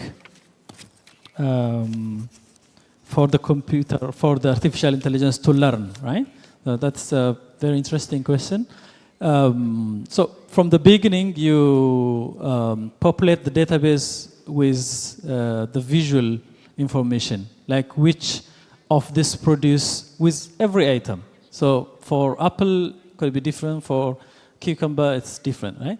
So you have to give it, you have to populate the database with this information, with the visual information first. Like if tomato has this color, it's perfect, it's premium, but if it is this color, it's imperfect. So whenever it scans through this produce, then it can easily identify this food is standard or premium, or this food is imperfect. And it doesn't mean it will not make mistakes. It will make mistakes, but the good part is it can learn. So through time, not like maybe few days, with the number of inputs that we provide, it can perfect on identifying the premium, the standard, and the imperfect. Okay? Thank you very much for your perspectives. Thank you, Professor Haley. Professor Bro. Yeah, sure. Thank you. Well, thank you very much for all your insights. I'd like to add more on that. As Mr. Professor John said that about it's about supply and demand, right? As I also said, while production, the food are wasted around 14.5 million. That's one of the very highest. And another in the demand side for consumption is 11.4 million. Except there are other like processing, logistics, and transportation is just few millions. So that means like we have a very higher proportion of demand and supply side wastage, right? So and also, again for AI also, although it's really good to use the AI, again, but there is more issues in demand and supply or the consumption side. That's one of the part. Another, as Alexis says, it's about like pricing. Again, I said ugly connotates as a bad, and also less price, making it cheaper also makes it more less quality. So again, I also suggested as art of marketing that making it honest labeling. For example, ugly food. At some point or most of the time it works, right? Maybe it doesn't work all the time. Again, as you suggested, and also from the research, maybe we can also think about more processed food, because ugly food, most of the food we consume are processed. It's cut down into pieces. We do not eat the whole fruit. I mean, the whole straight food. All right. So you cut down into pieces. We can make pickles, other juices, and other things. At the same time, giving an honest level and being an honest as an ugly and as a deformed food. We can check other side, like a business-to-business consumption as well. And at the same time, we also keep check with the awareness of the consumers. That would be one of the most challenging thing and most good thing. Okay. I think. Thank you very much for all your suggestions. Thank you, Professor. Thank you. So we just have an interpretation. We just have interpretation in English and Korean.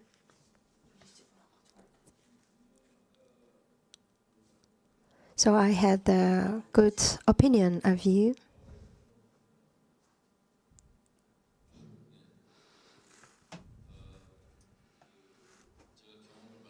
I will tell you my experience.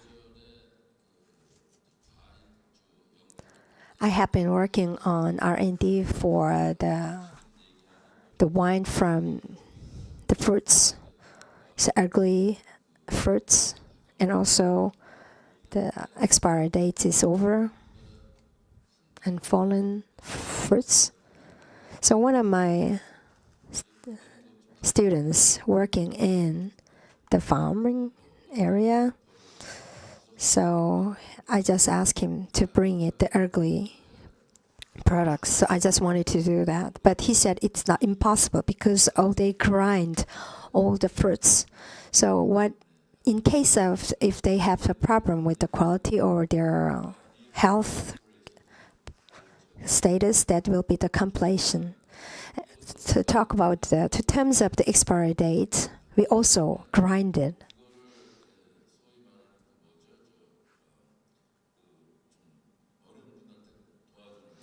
It is in terms of the helping vulnerable people. These people will feel uncomfortable for that, and also if they have some problem with the quality causing some disease, then that will be the complaint for this. So the awareness of the consumer should be changed.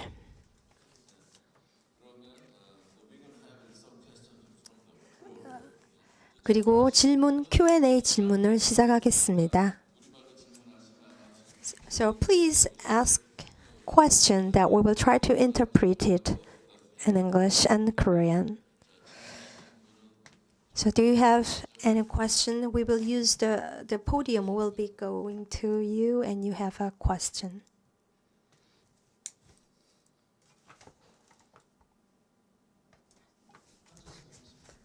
I will just sit down and I will ask you a question. You have been touched upon to AI. I would like to ask you. So the fallen apples or the fruits and the blemished apples or fruits. What about not the ugly but the blemished fruit? How AI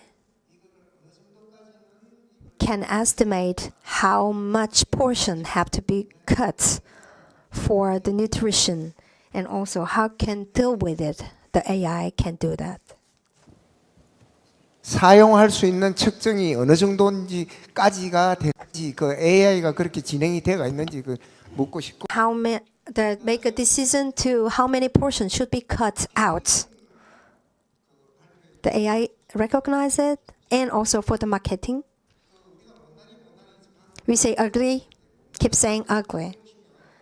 And you can see behind the very characteristic. So we can say the characteristic fruits or vegetables. And also you can say the fruits of art, the vegetables of art. We can name on it. Or characteristic.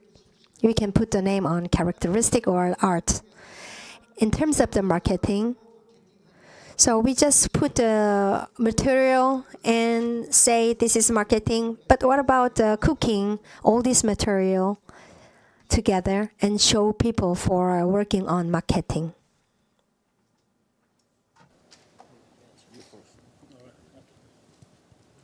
Okay, thank you very much. That's a very difficult question. So AI can perfectly categorize the fruits based on their look, because of the visual if the visual information is provided, then the AI can classify the fruits based on this visual information as perfect, premium, standard, and imperfect.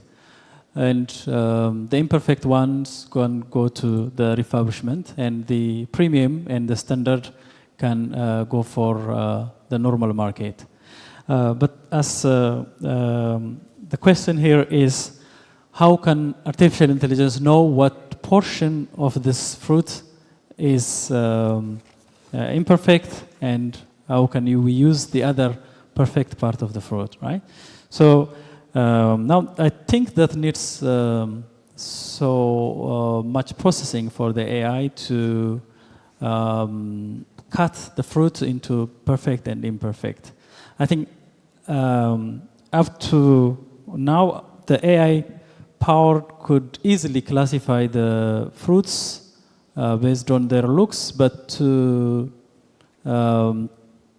divide the fruits into the perfect and the imperfect would be much of a complication for the artificial intelligence. But it doesn't mean this cannot be done.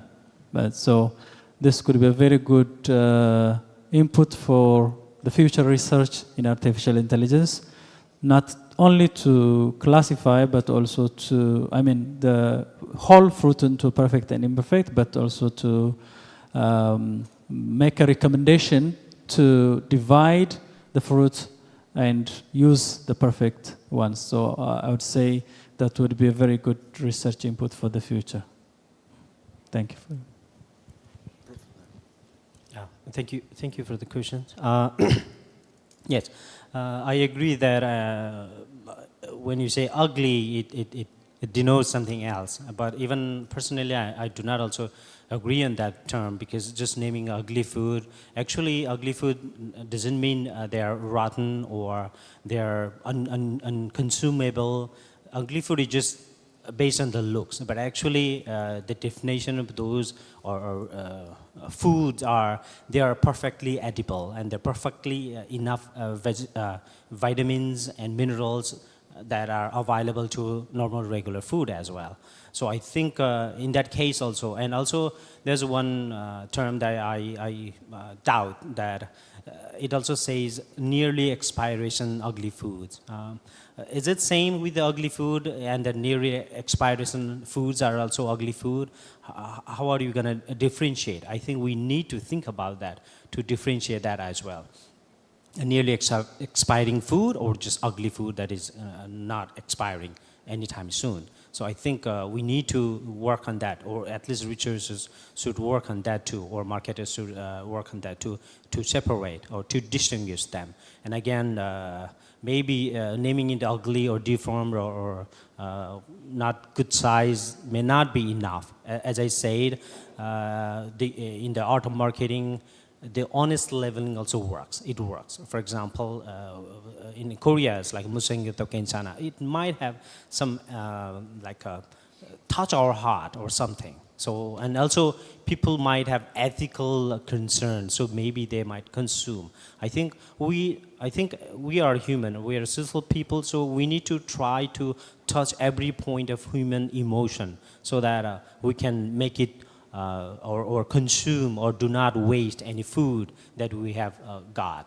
I think, again, for other marketing as a characterization, and again, you said we can use in the business, it's not just about a single household. If we could use it more in restaurants or big places, then I think we can minimize more in that way also. And also about processing, I also said, because when you consume it, it's really in a tiny piece, it's in processed form. So I think we can try to see, or we can try to use those ugly produced more into processed product. I think that way we can tackle a lot of food waste. I think I might have answered very much. Thank you very much. 답이 됐습니까, 선생님? So I hope this is good answer for you. So we will have one more question.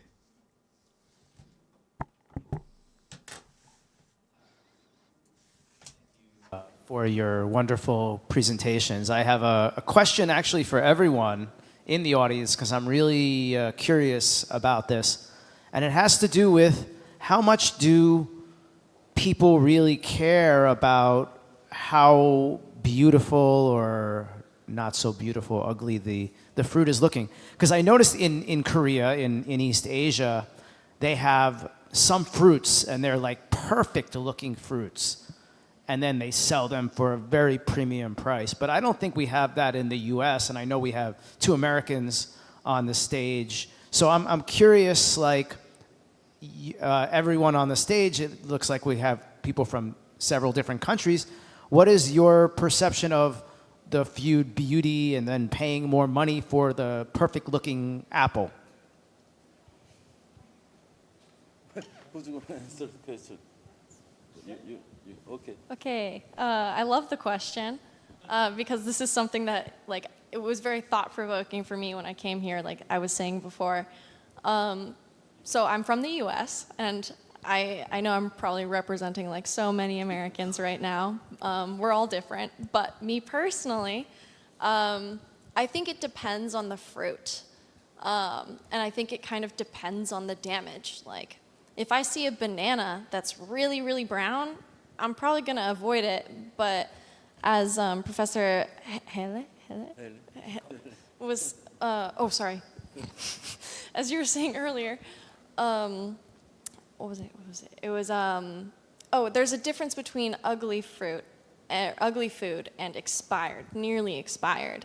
So I think for me, that difference is so important, and I didn't even think about it until you said that. So I think for me, what's more important is when I look at a food, do I think it's expiring? And if I think it's expiring, I'm going to leave it alone. But if it looks fine, I'll probably get it. The problem I have is that if there's two pieces of food right next to each other, let's say there's two oranges and one is perfect round, very, very orange, and then next to it there's one with like a little brown gash on the side. And I know they're both fine, but I would probably just choose the really nice looking one.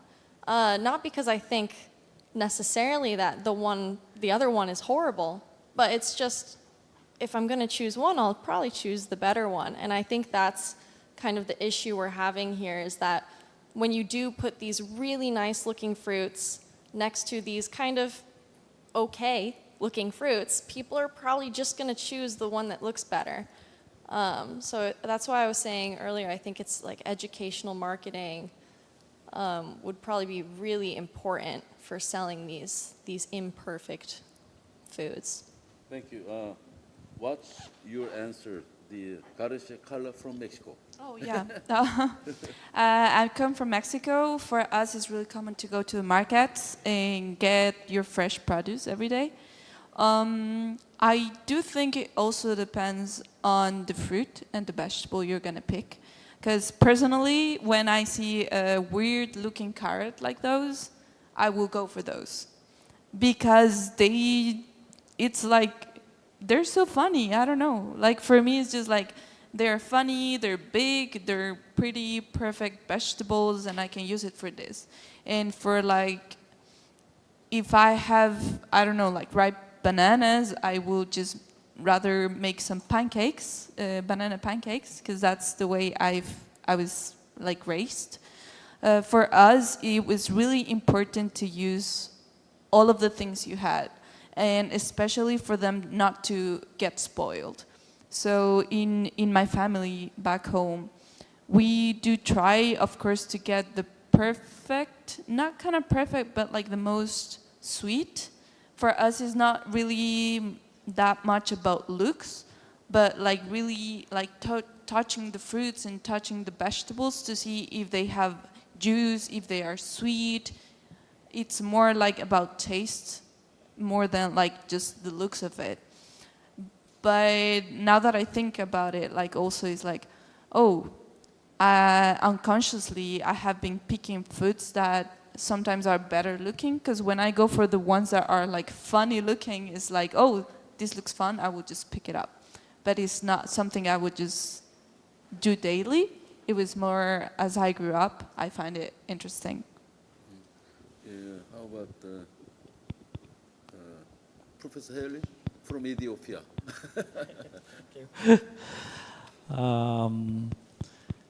So actually, I have never thought of a fruit or a vegetable as ugly before.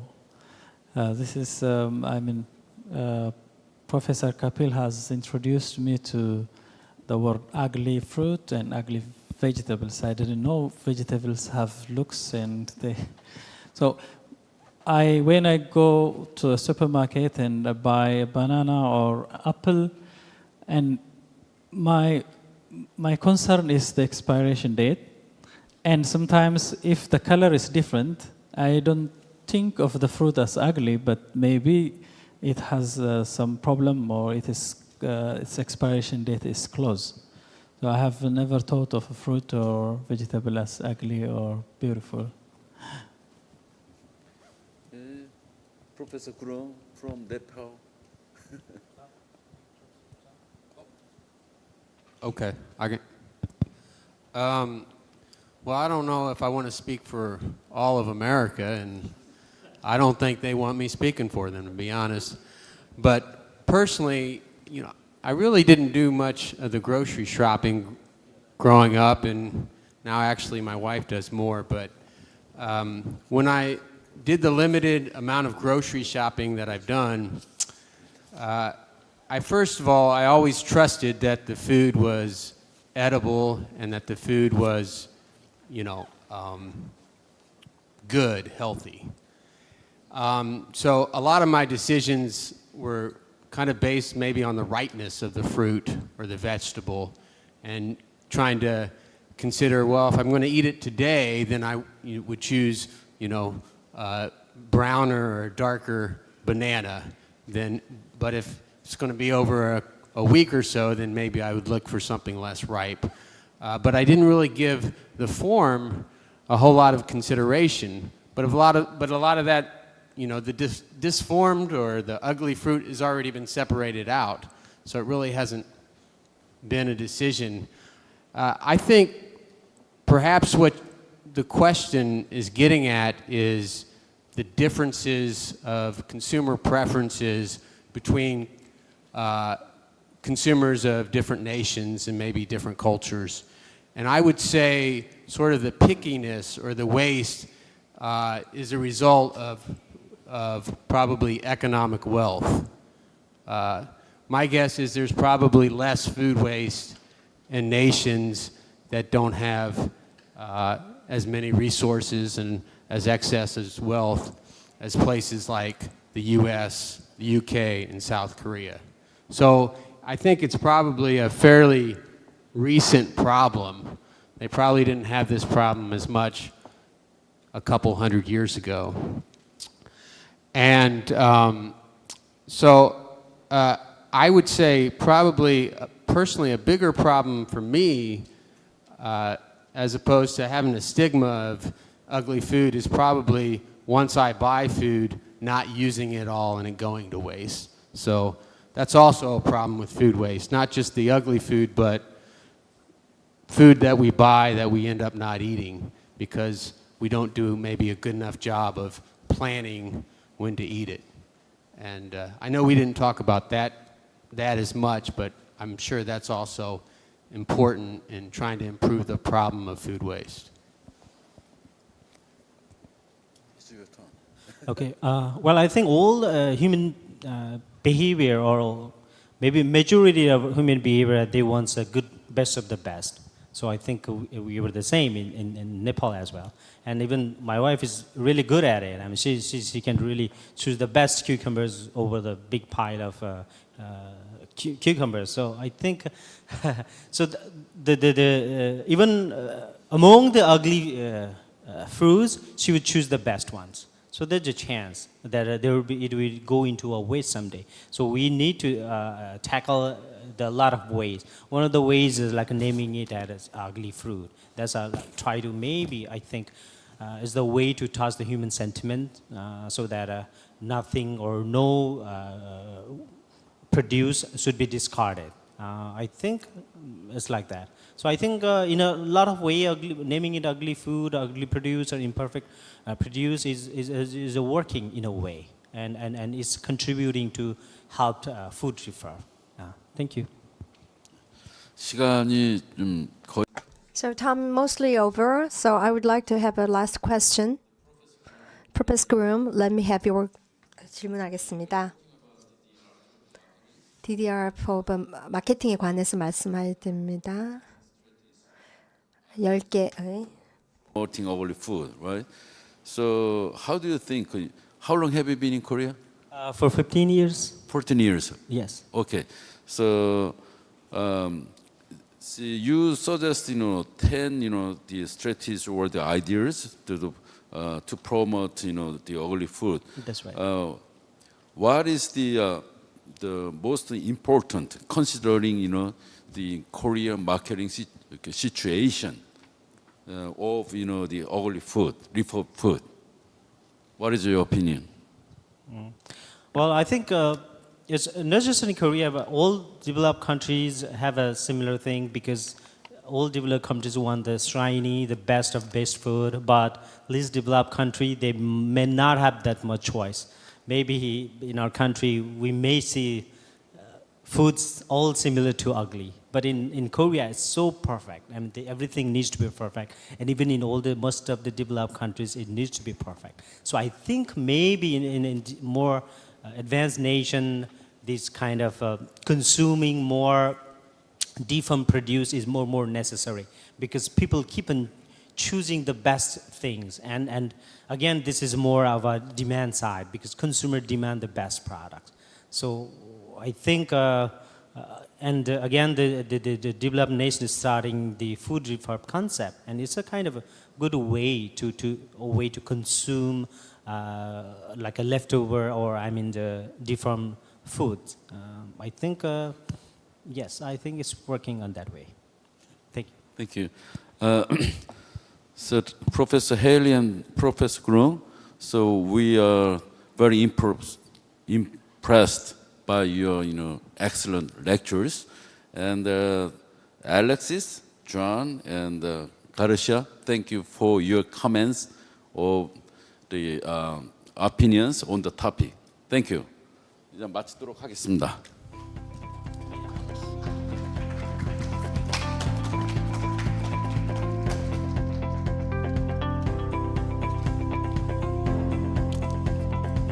네, 오늘 수고해주신 패널분들께도 여러분 큰 박수 보내주시기 바랍니다. 네, 아울러 오늘 좌장으로 너무나 수고해주셨죠? 단국대학교 식품영양학과 장윤화 교수님께도 다시 한번 박수 부탁드립니다. 네. 예. 죄송합니다. 정윤화 교수님 죄송합니다. 네, 글자가 지금 너무 작아서 제가 보기가 힘드네요. 네. Thank you for your time. So we will have a 10 minutes of break. From 4 o'clock, we will have a special the cooking demonstration. As you know, the very popular and famous chef Gu Von-gil. So we will have a cooking demonstration in 10 minutes.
네, 잠시 안내 말씀드리겠습니다. 잠시 후부터 오늘 특별히 준비된 요리 시연 설명회가 4시부터 시작을 합니다.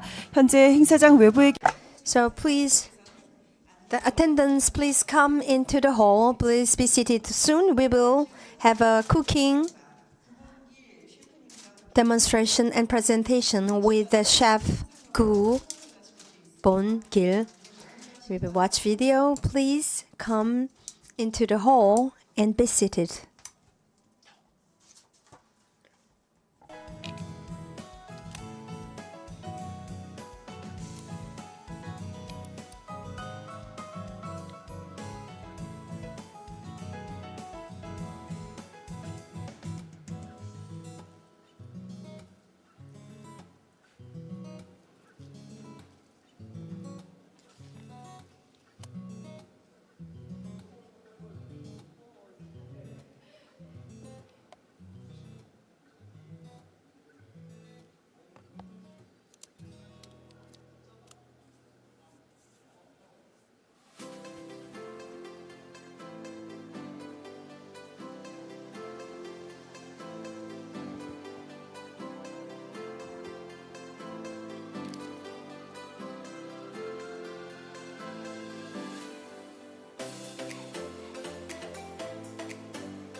네, 다시 한번 안내 말씀드리겠습니다.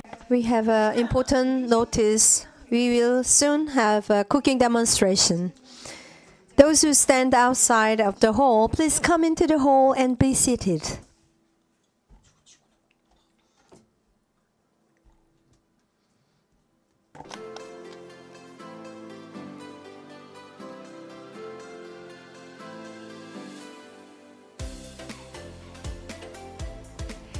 네, 여러분 오랫동안 Thank you for your waiting. We start to have the demonstration of cooking.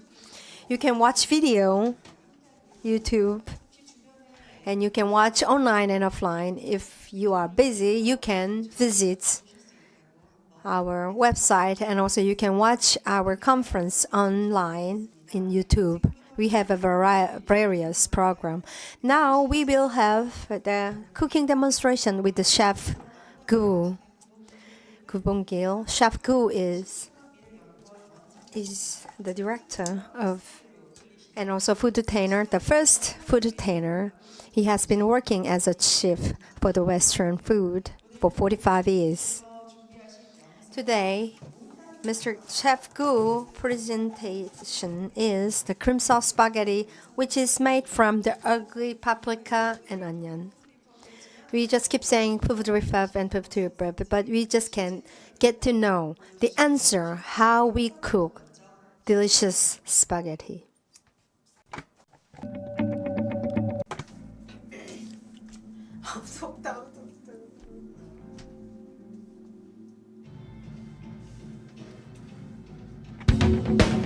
네, 안녕. Good morning, everyone. I would like to introduce using this ugly paprika and blemished apple, cooking cream sauce and make a pasta.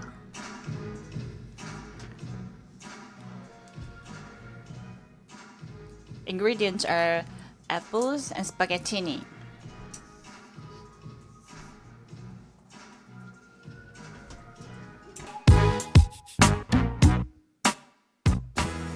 이번에 I bought this apple. It was very surprising price. It was only 10,000 won for 10 apples. This is a great discount, but it has nothing to do with making sauce. Same taste and hygienically it is safe. We cut the blemishes and peel the peel, so it is okay to use.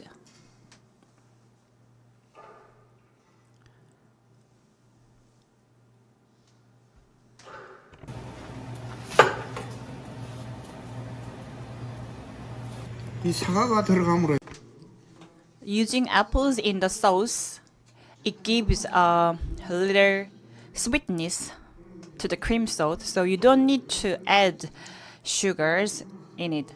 The young generation like the sweetness, so you can use apples to give natural sweetness. 굉장히 Apples will make more deep tasting sweetness.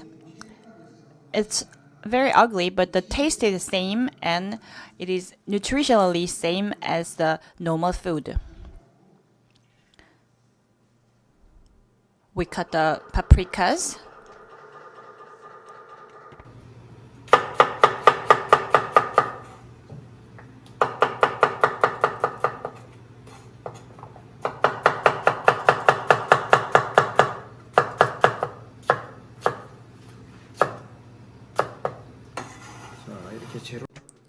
So I prepared the ingredients. So this is onion.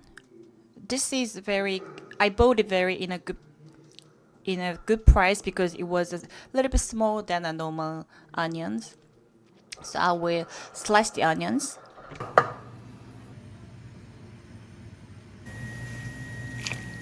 들어가고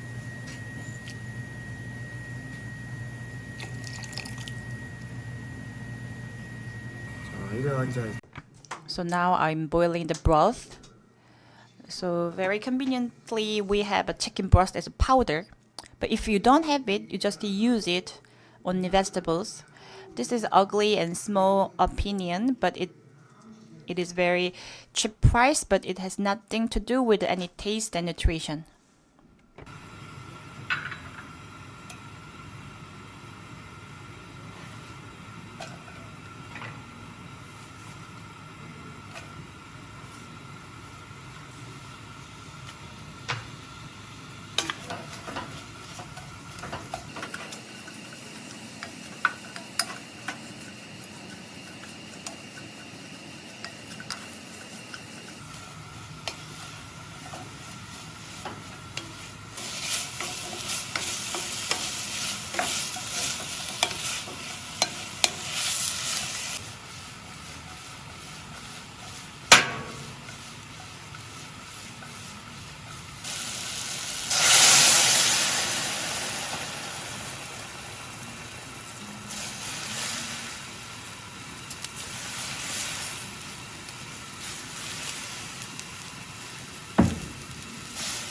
이 야채가 완전히 So boil the sauce until all the veggies and apples get mushy.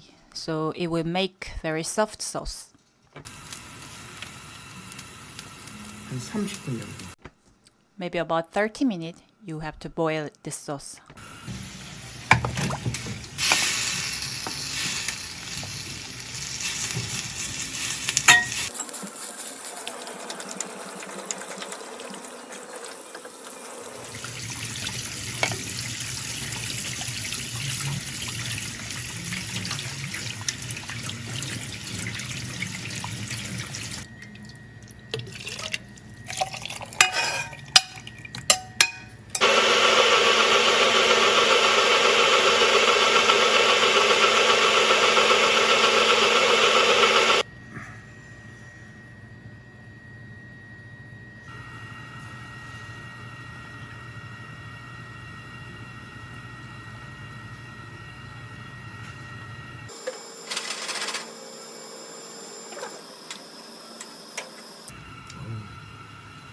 컵을 알겠습니다.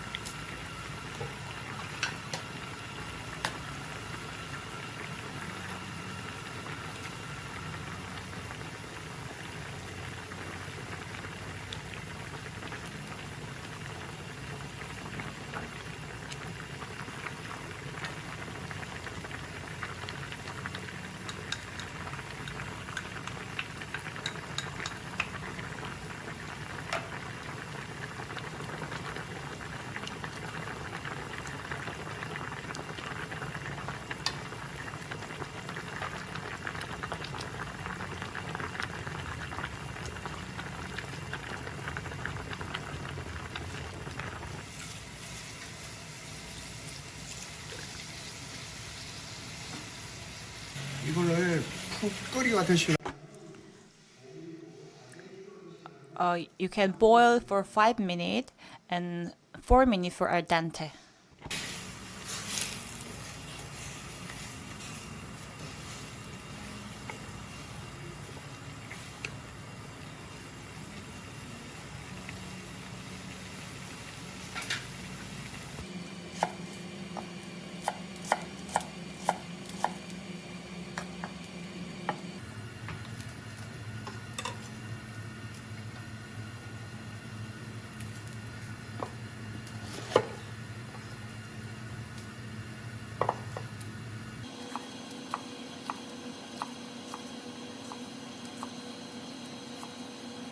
못생겨도 이런 걸 We can utilize these ugly food. It is okay to use.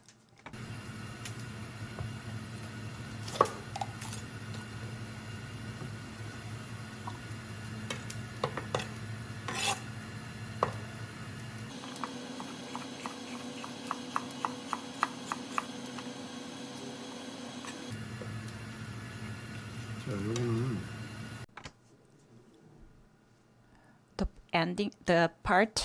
This part, we can use it in a cooking, chopped thinly.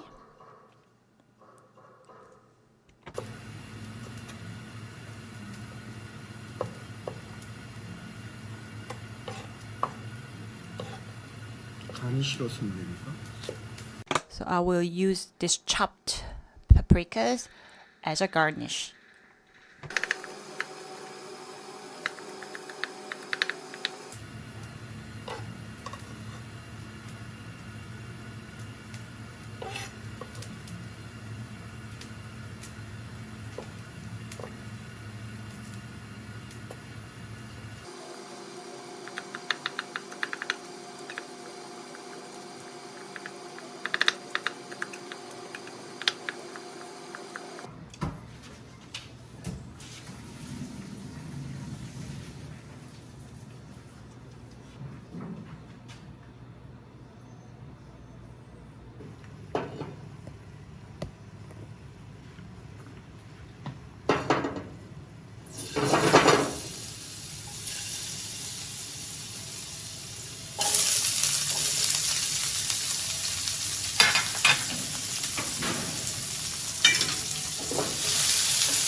맛은 치즈.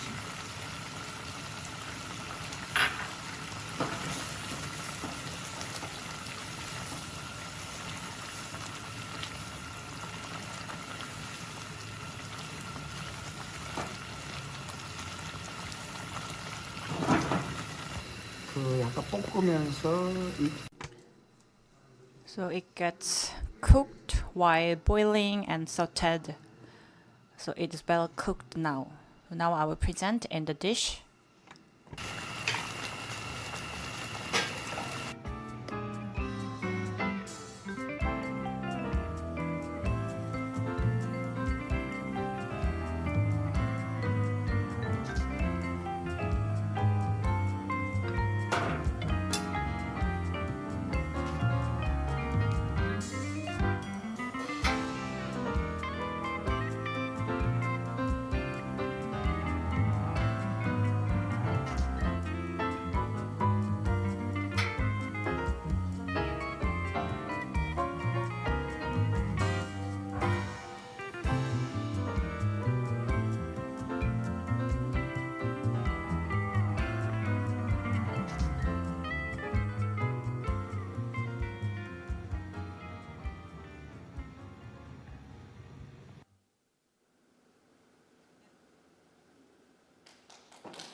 Thank you, and I just was impressed. How do we have this kind of visual? There's no seafood or meat, but tastes so good. So we just thank you for the video. So we will have discussion with our chef. Please give him a big applause.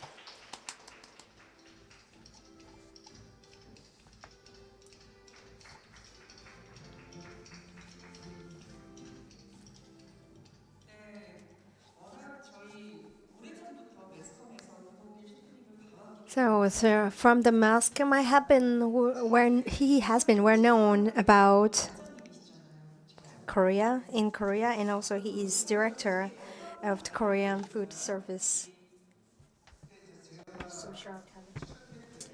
In our first conference, I used the celeries and second time I used the carrots and onions, and this time I was thinking what kind of menu I will present. So one day I went to Gangwon province, and I saw a lot of blemished apples in there. So some other apples are 10,000 won for 7, but blemished one was at the same price they're giving 10. So I bought the apples, and I went to traditional market there. So I was looking the paprika in the market, but they only said the good ones. So I could not find any ugly paprika. I was walking in the street in my village, and then they sell the paprika 10,000 won for 3. Well, it usually price 2,000 won for 1, but there was only 10,000 won for 3. So you saw on the screen, it looks ugly, but we can still use those ugly parts. 아까 이제 Chopped and boiled, so it is okay.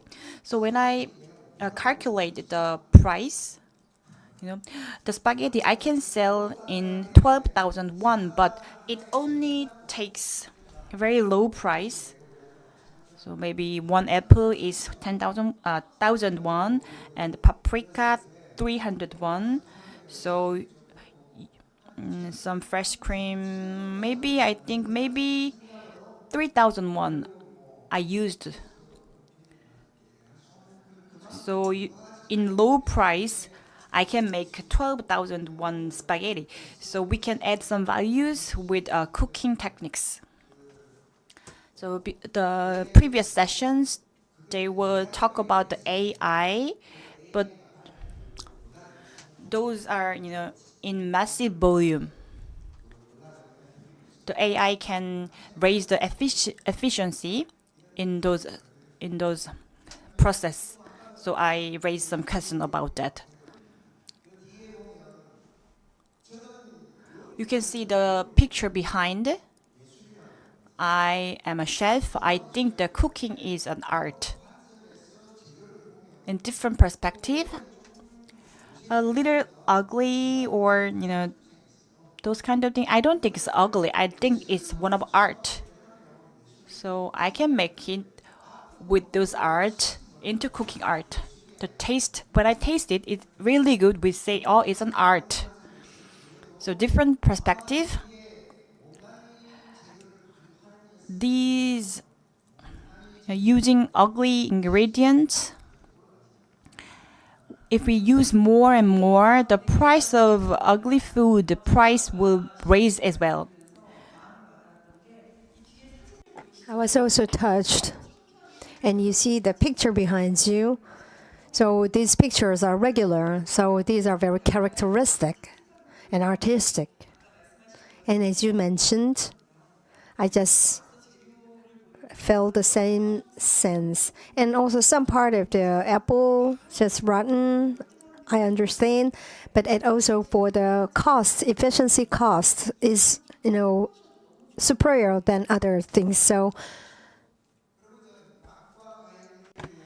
Fallen fruits.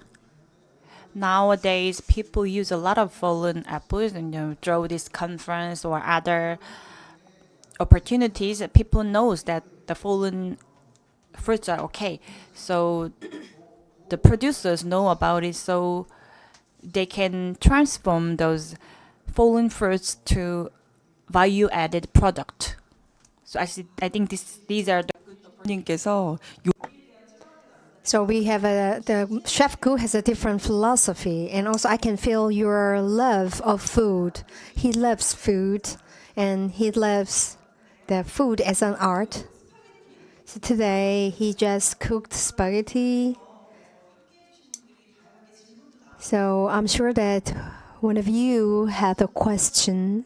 So I would like to have a questionnaire from this floor.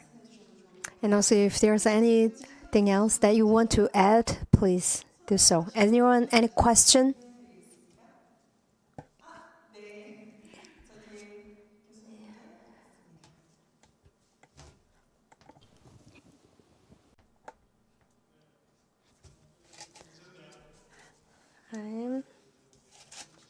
I am Oh Heung-chul of the Gyeongsang University, the Management of Tourism. I really enjoy your video. I have one question. For the nutrition, there's no problem for the ugly food to reduce the cost.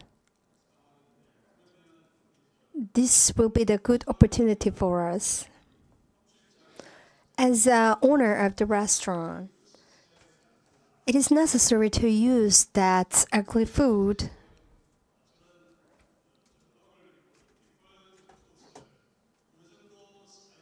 I wonder how many of them try to use the ugly foods in the restaurant industry.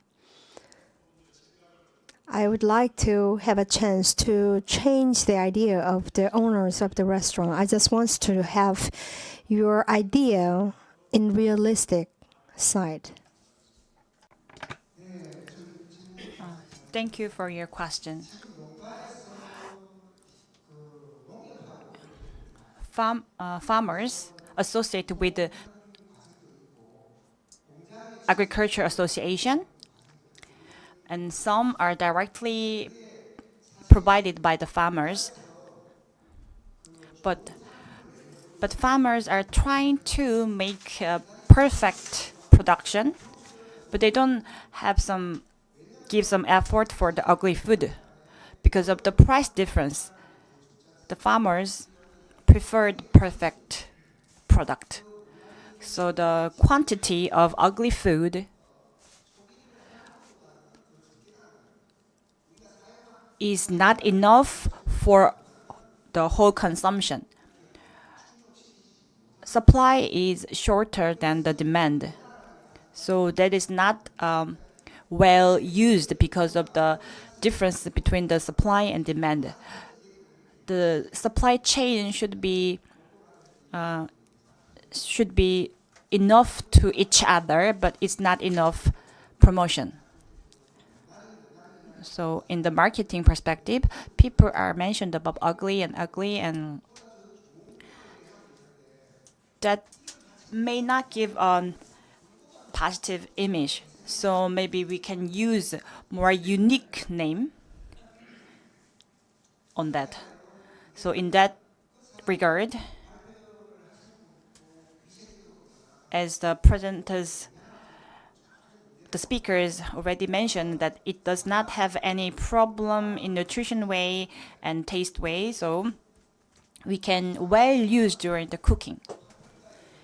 And I can make a sweetness from the apple and the onions. The flavors of apple is a great source of sweetness and good flavor. We don't need to use any meat for the sauce. So when we use those ingredients, this is a very unique dish than other ones. So I hope all the professors who came today, they can use more, ugly food than meat and utilize those ingredients. And I want all the participants engaged. I have one question.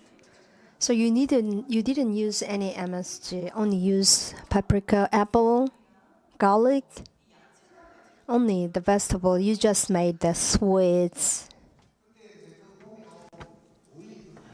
But I used oil, and oil itself have the taste, and I used the fresh cream and Parmesan cheese, garlic. I am very proud that I am a chef. Those techniques, a little part, it seems a little part, the how important the fire and the durations and the ratio, that is very important. This reminds me. So luckily, you purchased 10 apples at 10,000 won and 3 piments at paprika at 1,000 won. I've been searching for it. I have no chance for that. Because I'm a chef, so I'm always thinking about where I can get a good price product, because I am a chef, I know those things. My idea, the Baek Jong-won, the Mr. Baek Jong-won, he just tried to sell the ugly potato with the relations with E-Mart.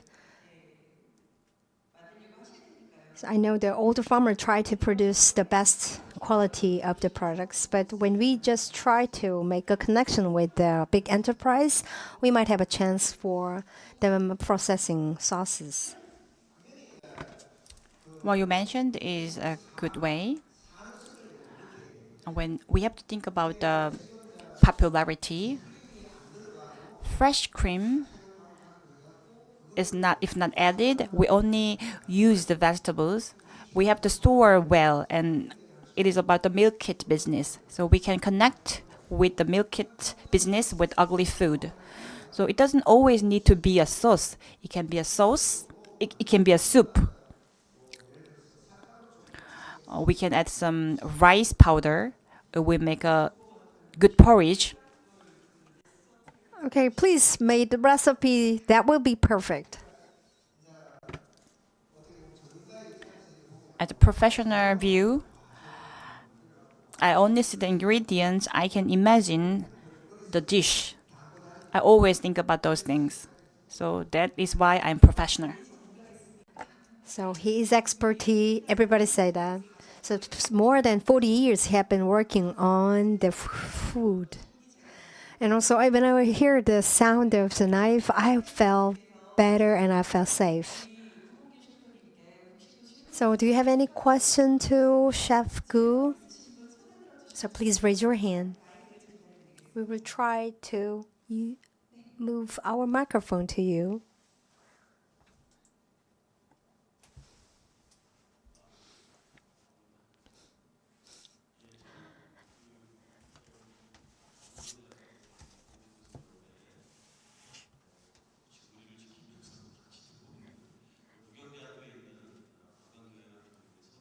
I'm Seol Eun-gu, the professor from Bugyeong National University. My major is the hotel and culinary management of tourism. So I'm just working on the management and the real estate. This is very new to me, different from Chef Gu.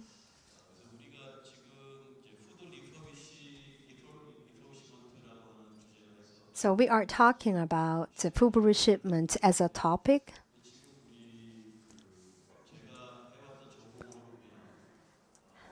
In terms of my major, you need to have a feedback.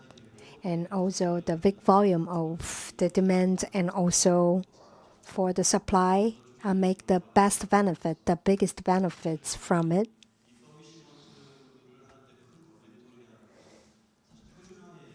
So one of the big issue for the food refurbishment is the standardizing. It is not easy to set up the standard. That's why this reduces the cost and all the efficiency. In the contrast, we can purchase it with the best price, the lower price. My opinion,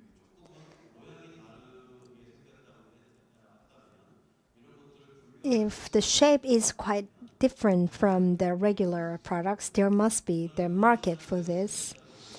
And from that market, we just try to set up the standardization. So I think it is possible to open a new marketing for this. From the point of the view chefs, the chef's view, the irregular shape of the ingredients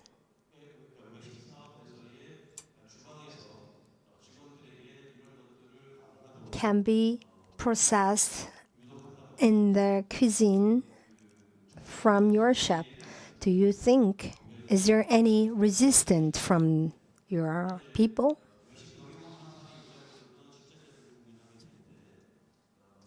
As an owner, for the efficiency of work, we normally, the owner, try to purchase the standard one, just only for the price matter. That's very charming, but only for the price matter. If you purchase irregular shape of the fruits and ingredients, I would like to know the resistance of your people. As I am a chef, I was working about 20 years, but your opinion is right. I was very surprised.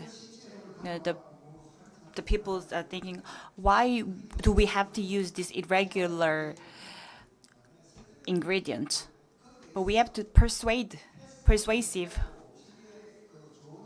Using those ingredients, I have to demonstrate the cooking and test and educate them to use it, because they don't have experience of it. So I have to give them having experience and to give this serve to the consumer. My concern is the blemished fruit is contaminated, or other problems can cause the cross contamination. That is my concern. So why I was have raised some question about the AI. So if AI can detect those hazard, so we can reduce those kind of concerns. So in recent year, we will have the scarce of food.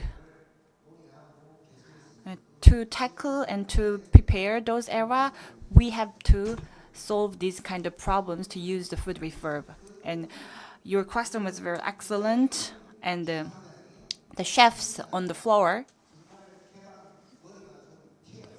they have to utilize and educate those people to tackle many problems. In old days, we always said the good ingredients makes good dish, but ugly food is not a bad ingredient. So we have to be persuasive way to educate our people. Thank you for the excellent question and excellent answer. Like Chef Gu, as a frontier, he's trying to persuade his people. The change of awareness is one of the most important issue. This conference will try to be the one core to change the environment? 그 질문에 The most important thing is we have to use ingredients, ugly ingredients or perfect ingredients depending on different dish. Some dishes only need perfect one, and some dishes are okay to use the ugly food. Making sauce, because when we make the sauce, we blend everything, though we don't need perfect appearance. So we need experience, and we need to build experience. So I was a long time a chef, but I still need to study and research. So I have to demonstrate the process and experience, show them, and they can be in part of this. So, Chef Gu, you attend our conference for 3 years, and I really appreciate you work as a frontier, and I'm sure that the other chef will follow you. We have 5 minutes to go. Do you have any question on the floor? Please raise your hand.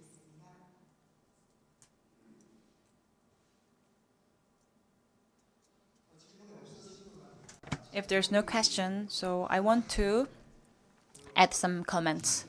So I want to give some tips about the cooking, because many participants are working in related area of cooking. So when we make spaghetti, we have to boil the spaghetti as al dente. The reason why we have to boil spaghetti as al dente, I do not like the taste of al dente before, but when I went to Italy to have food training, they always cooked as al dente, but they enjoy the taste of al dente. So I would like to put my experience in Korea, but there are so many complaints about this is not well cooked. The chef cannot cook spaghetti well. But later I cooked as Korean way, boiled more. When I cook, the chefs are using the spaghetti as a boiling because of their time constraints as well. But when we saute well the al dente spaghetti, it is very delicious. It's very chewy taste. So the real taste of the spaghetti is not well known because of the time constraint in the kitchen. I love cook, but I cannot say I'm a cook too in my house. So I just saw that you just stir with oil the vegetables and the noodles. I could see that the chewy, elastic noodles. I will try, but I'm not sure I cannot do that well. And you just let us know the recipe of the spaghetti, but we have a variety of sauce. This sauce can use also the other food. So when you recommend me any food that we can use this sauce? When you are interested about food, you can make your own cook looking at their recipes. I fried the cod fillet and made a sauce. Olive oil and carrots were shredded and sauteed in oil, and they put a huge amount of olive oil in the cod fillet. So I saw that. I was thinking that I can make my own sauce with using those cod and olive oil and carrots. So I used carrots and red paprika and onion and olive oil. And I added garlic in Korea, and I sauteed those vegetables very thoroughly. So I add some vinegar and I added some broth and boiled for a long time. I don't know if you know about this. The vegetables. Vegetable has its own taste, even when we blend it well. So it have to be well cooked from the first time. So you saw the spaghetti cream sauce. The color was very beautiful. So I made it, and I was thinking about the name, and I was working on the 63 building. I was chef in there, and in the night I was looking at the soul, and it was very beautiful, like sauce. So, can you think of the name of the sauce I made? So I named it.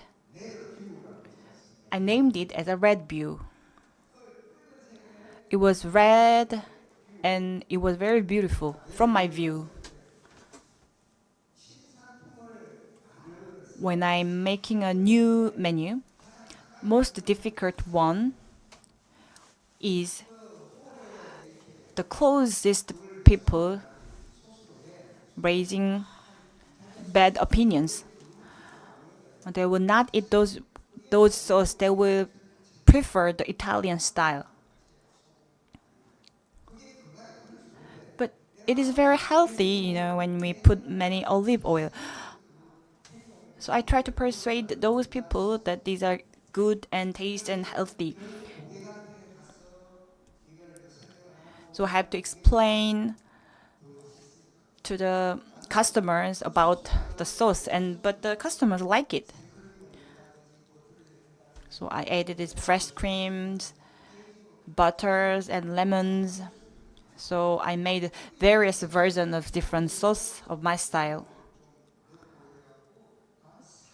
So I use some lemons in the dish. It gives a freshness on the dish. So anyway, if they can be fanatic on their career, it is very interesting to do. I was serving myself in the entertainment area for a long time.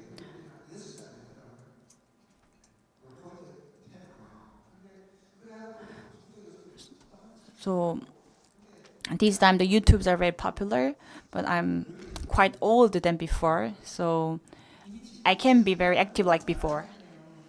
You are the best enough. So you just touch upon the sauce, the red view.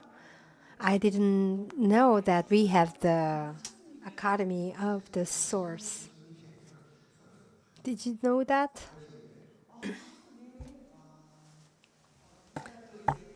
So a few minutes later, he will come up on the stage as a panel. So ugly is not. We just try to change the words, not ugly, but characteristic, like us. So when we just grind that characteristic fruit and the vegetables, so we can use all the part of the fruits and the vegetables. We have a lot of chances for the project. There are tons of ways to cooking because there are tons of ingredients. So we can add some techniques on it, so we can make more value-added products. It is very meaningful to discuss with the chef today. So how I can use food refurb on a dish and how we can use AI to food refurb, and it was very fruitful time.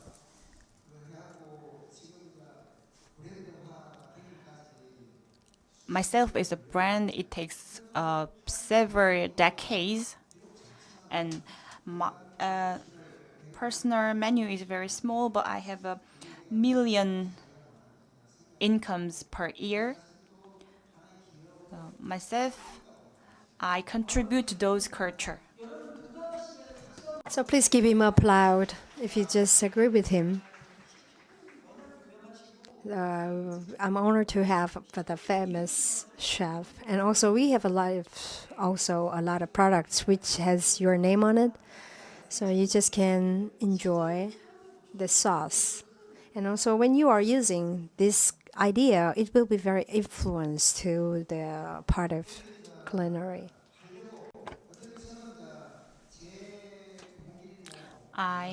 Myself, I have my own brand. I was thinking to export my brand, for example, my galbi, especially to Chinese.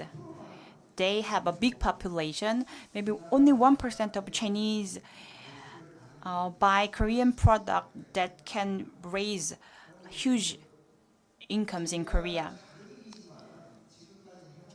So my work is a small portion. But I was working very hard. So when I see the new generation chef and they are talking about me as an idol, so I was contributed on those culture.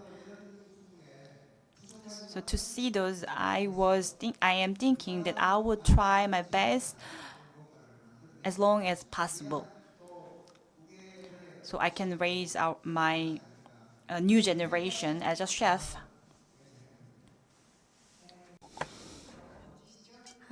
Wow, great! Our Chef Gu, the first generation of us chef, so Chef Tainer. So I would like to give him a big applause. Thank you so much.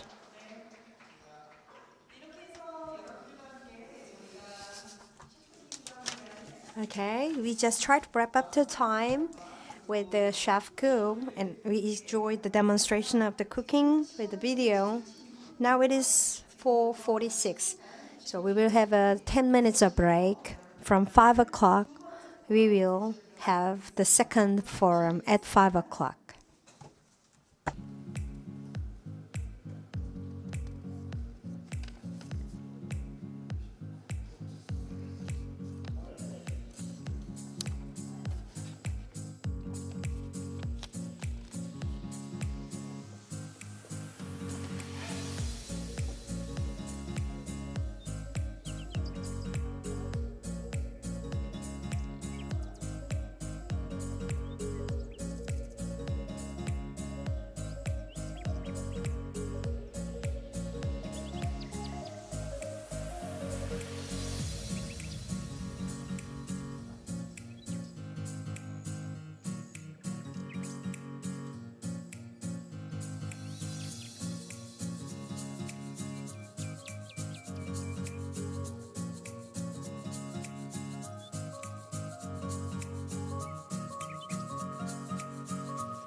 네, 잠시 안내 말씀드리겠습니다. 잠시 후부터 오늘의 두 번째 포럼 So soon we will start the last forum for today.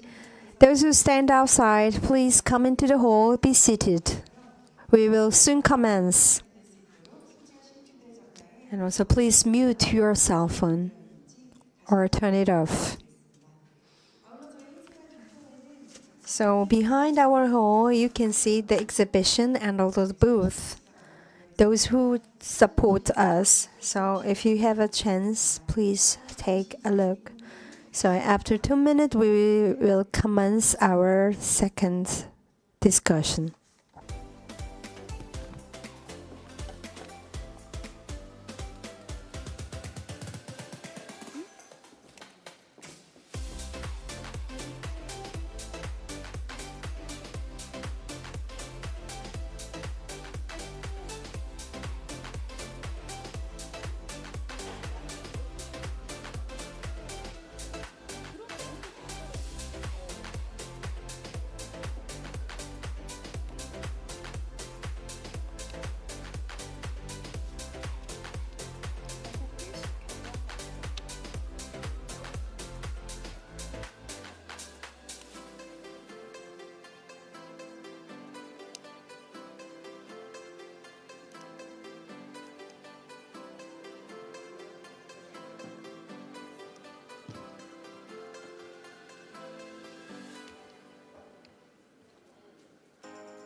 네, 이제 시간이 다 된 것 같습니다. So it's about the time that we start the last session. 이번 시간에는 This is our last schedule of today. This is very special because the Korean Food Service Management Society prepared these sessions. And as before, we first have the presentation and then have free discussion. The President Im Hyun-chul will give a presentation. The President of Food Service Management Society, Im Hyun-chul, will give a speech about ugly food and its status and utilization. Please give them a big round of applause.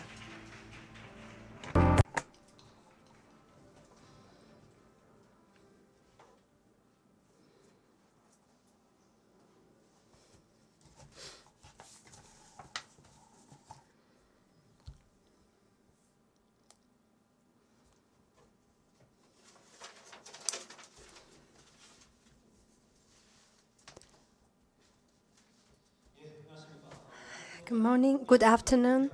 I am the president of the Food Service Management Society and professor of Catholic University in Daegu. So my topic is the utilization in case of application of the ugly food. I have been a lot of chance, even for the food. So my father is also a farmer. Utilizing the ugly food, I would like to be owner to contribute for the Food Refurb Conference. So as we know, the food, ugly food, there's no difference in the taste and the quality, but the shape of the blemish, so we just call this is a B grade. So as Chef Gu touch upon that, the characteristic products. The taste is normal, but the standardization is out of standard. The ugly food, let me touch upon the status.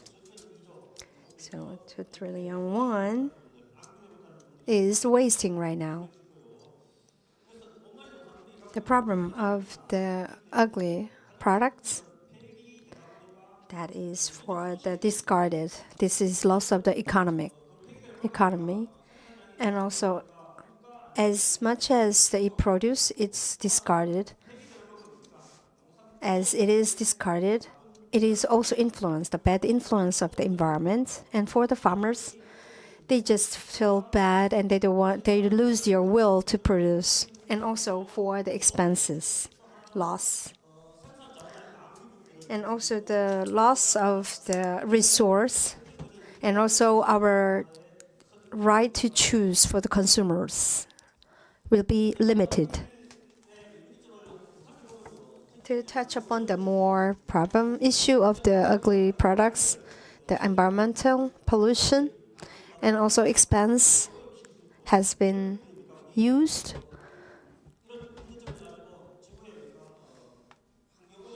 This will occur, the environmental issue. So we need to find the best way to consuming the agriculture products. The reason why we have to purchase the ugly products, it's cheaper than the normal one. The quality is same. When you make the extraction or juice, there is no problem at all with the quality. And currently in the mass media has been touched upon the ugly products, and people are very curious of try to reduce the food waste and also try to expand the incomes of the farmers.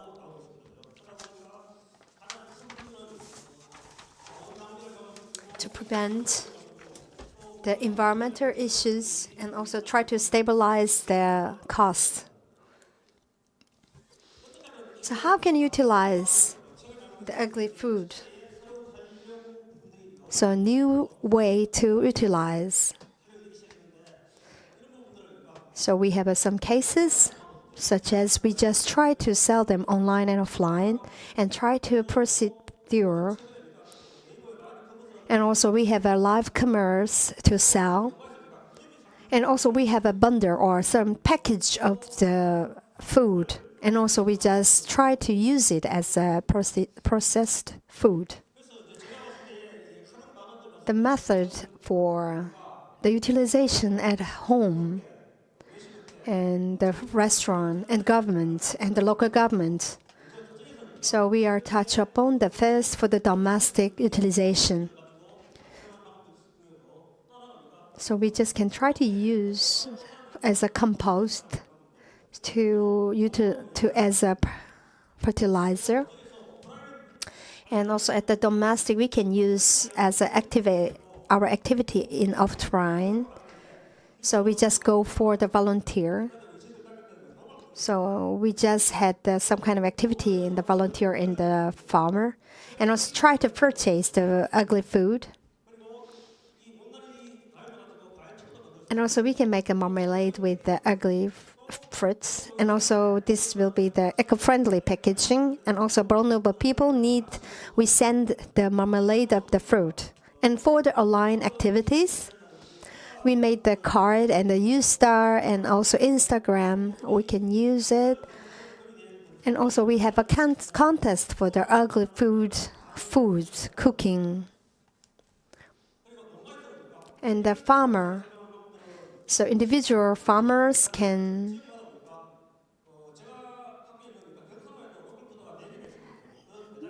have they will try to distribute in the local food market. And also try to organize the union of the farmers or producers. And these products, and also as a sixth industrial products, we just can use this one for the experience and also cuisine and process. In education sector, for the utilization of the ugly food, we just can use it at the school when we just cook. And the characteristic shapes can be used for the plating. And it can be the specific idea And for the food industry, so we just can make juice or jam or sauce compound. And you can use it for the ingredient for the cooking. And another one is the freezing or put them in the storage, the preserved food. We can also use it as a snack or for the snacks for kids. And this will contribute the expense and the incomes of the farmer.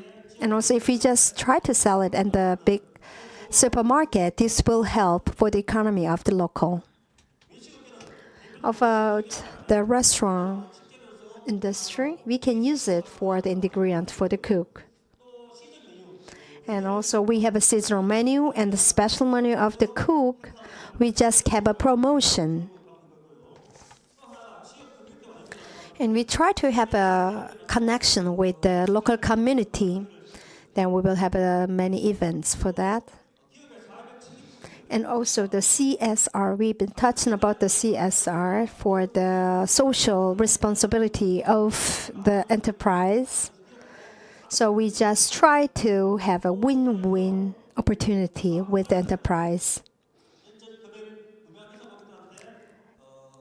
And this can be used for the free gift. When you just purchase something, this can be used for the free gift. And also you can use it for a school. When they cook, they can use this ugly food.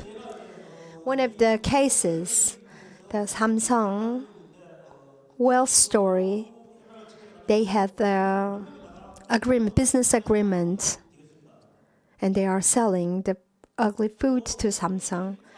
And the foreign international cases are for Spain, the non-profit organization and charity and food bank, we can contribute as a donation unless we have to pay penalty for that. Local government and the government, they have to vitalize the distribution and selling. They have to have a certificate for the safe stability and try to find a way to reduce the food waste, try to fertilization, and also set up the regulation to protect and to vitalize the food refurb industry.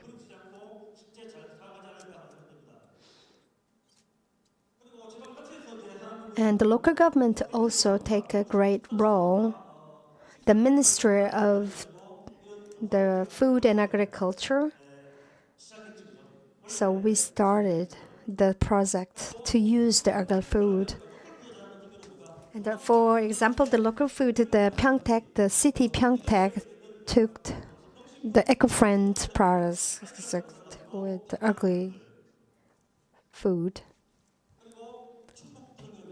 In Chungcheongbuk-do province, they just tried to make kimchi with the abandoned cabbage.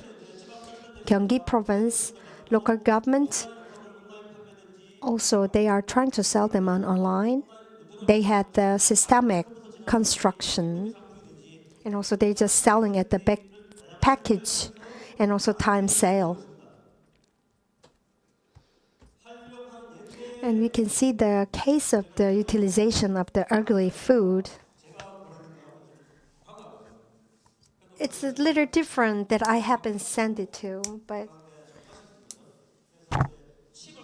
so we can make a chips. And also for your pets, we can use it for the feed them. The best case of the utilization of the ugly food. On the television, the ugly potato was sold in E-Mart, and also Coupang also had the hairy apples. They are selling the hairy apple, and also in the Gunsan area, they just sell the ugly products to rescue.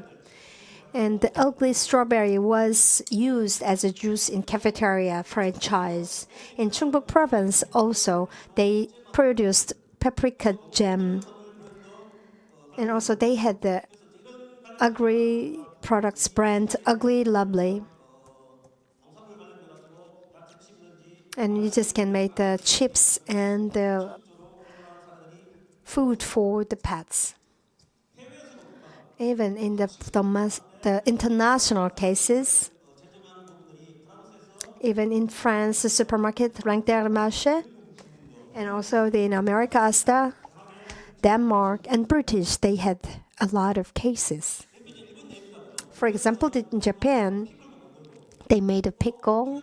With the pickle, they just make the side dishes in the lunchbox, and they are trying to consume it. The agri products, the future of the agri product, I can say the market will be expanded due to the promotion from mass media. So consumers get to know about the ugly food. And when we try to produce and also try to have innovation on the ugly food, this will help. So when you utilize the ugly products, this will contribute the incomes of the farmers and the local area. And also important thing is the education and awareness of the consumer. Personally, the consumer in Korea, they had the superstition. So when the pregnant woman always try to have the best quality and the best shapes of the fruits and the foods. So you have to prove it scientifically. Try to change the superstition. We have to make a proof that consumer can trust. The future of the food refurb. So we need to have a support and the regulation from the government level. We expect sustainable products. Most of all, the utilization of the food refurb products, the awareness of the consumer should be changed. And the ugly products should be supplied with the best price. The weak point of the ugly products, the appearance. Sometimes it's very characteristic, sometimes it's ugly. And also, secondly, it is not easy to make it cut. So we don't know where to buy. So we have to find the way. For example, we just make a contract with the big enterprise that we just try to set up the place that we can buy the ugly food. The strong point of the ugly food, so we just try to prevent the big volume of the waste. This will prevent emission of the carbon. And also the price is lower than the regular one. And the freshness. And we just can prevent the loss of the food and try to preserve our environment. And also income will help our economy. Implementation of the food refurbish. We need to keep promoting. The promotion is one of the most important issues that we have to deal with. So when we have the survey, many of people, 47% of people, they have never heard about food refurbish. So the people, the influencer, they just try to work more, then people get to know more about it. And also we need to expand the distribution chain. We need to diversify all the chains of distribution. For the last, the local government and the farmers need to talk to each other continuously. The communication, continuous communication is the important. This is not only for the instant issue, but also for the long-term issue that we need to vitalize it. And we need to have education and the interest of the consumers.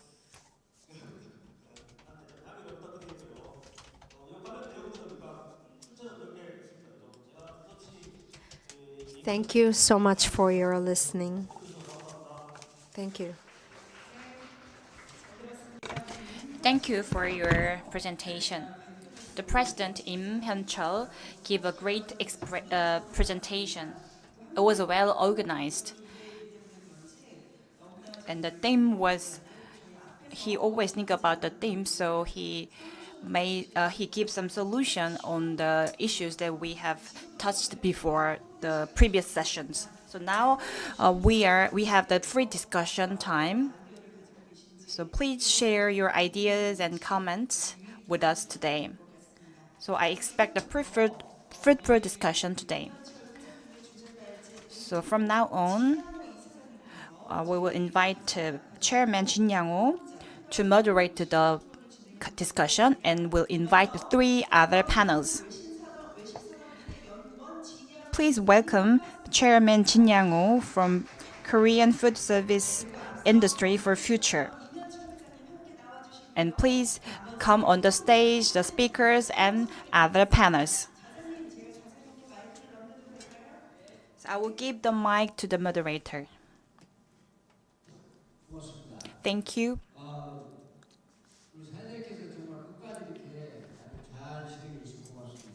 Thank you for your great announcing today. We did not have many people on the floor, but this little audience has deep insight, I believe.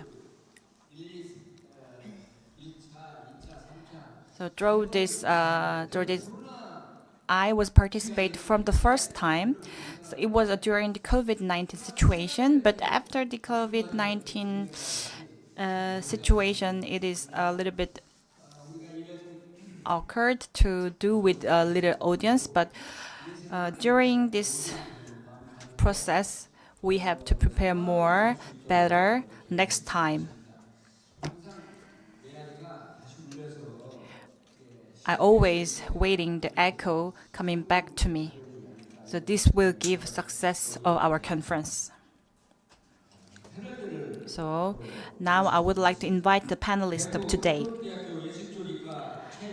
Professor Choi Yong-seok from Daegu Catholic University. He is serving a professor as a food service management and culinary arts and bakery.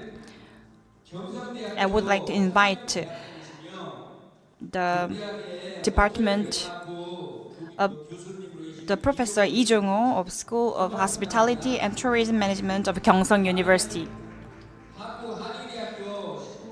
Professor Kwon Ji-eun from Daegu Han University.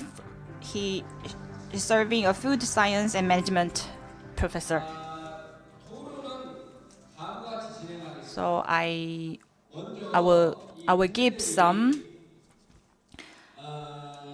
will give mic to the panelists, and we will listen their opinions and questions one by one, and then I will give mic to the presenter of today, Professor Im Hyun-chul, and he will give last comments and answers. And later we will have some questions from the floor.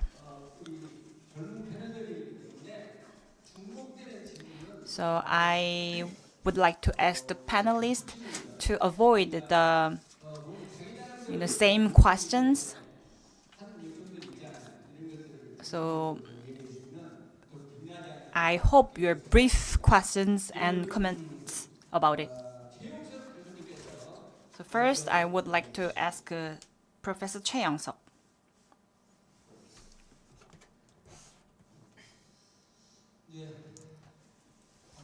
Thank you. I appreciate the presentation of President Im Hyun-chul, and I could well known about the status and the utilization way from his speech, and it was very meaningful. So from his speech, I can deeply understand about the issues, and I can think further about that.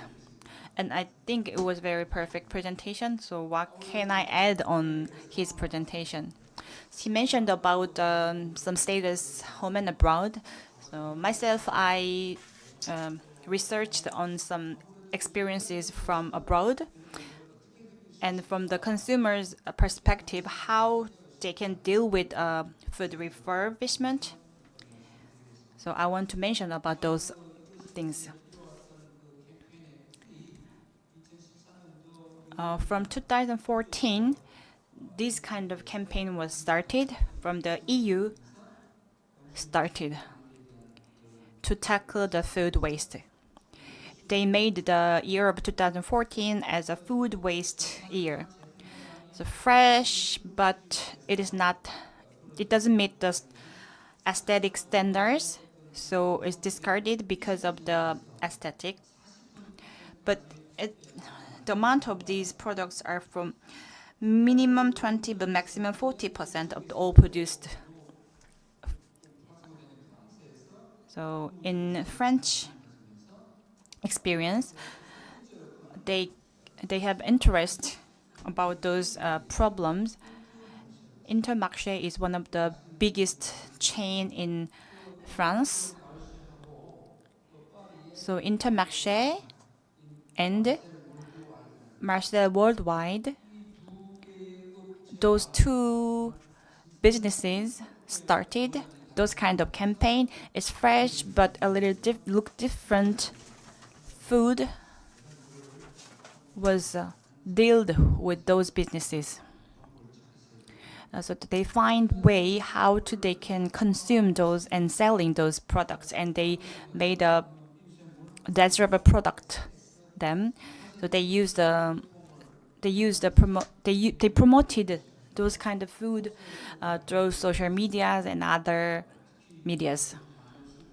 So they promoted especially about carrot soup or vegetable puree. So collaborating with a promoting company. So they made a new brand and raising awareness of consumers. So they made an orange juice brand. So they promoted as a labeling. So when it was exactly made, the juice, the time, they labeled, and it hits. And orange juice market is already filled with famous brands, but it hit it, and it sells a lot of juices. Same quality. So same quality, but economically benefit item is very important.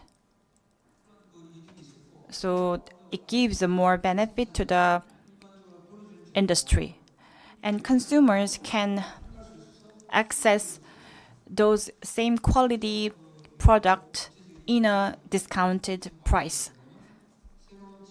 So Intermarché now created a new brand, and they tackle the social problems as well. Not only have financial benefits. So they can tackle the social problems and add some values. So say they use the green marketing, they can make a positive image of themselves to the consumers. So model is triple bottom line model. So economically, socially, and environmentally, they tackle the three problems on the same time. So they made a focus from the environmental area, and they made a successful business model.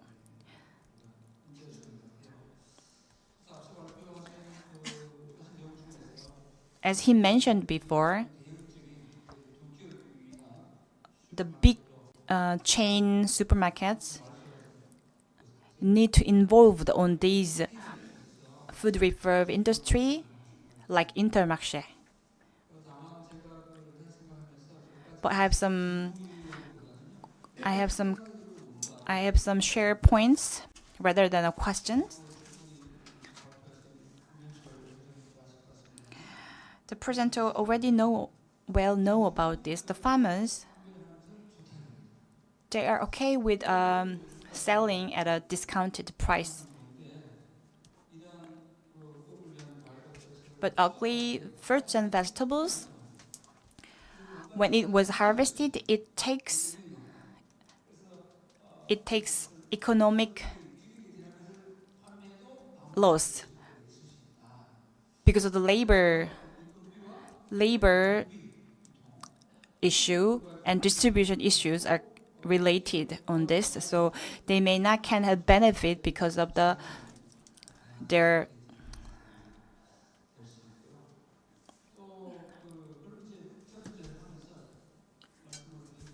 so I would like to talk about the consumer's perspective. It is not easy to see in the grocery stores, in the market.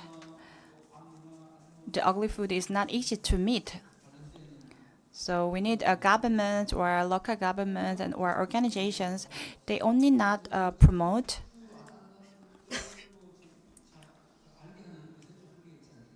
So they have some limitation to promote because consumers cannot meet the ugly food in daily basis. So we need to discuss about that.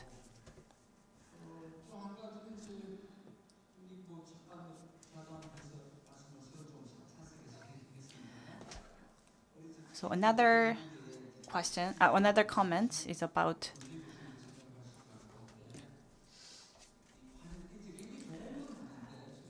this is good thing, but consumers think they may think it is okay, it looks different, but nutritionally, is it okay to eat? So we need some research about the product between the ugly and perfect food, how nutrition is different it is. From the childhood, we are educated. The perfect appearance is important, but we have to tackle those kind of habits from old times. So I want to share this kind of opinions. Thank you. 박수 좀 쳐주시죠. 날씨도 춥대. 예. Please give him a big round of applause. So I would like to invite Professor Lee Jong-ho. Thank you. I'm Lee Jong-ho. Thank you for President Im Hyun-chul. I really touched by your presentation, and I feel very comfortable that I'm with the Jin Yang-ho, the president. The final purpose of the food refurb is not to waste the food and also not to emit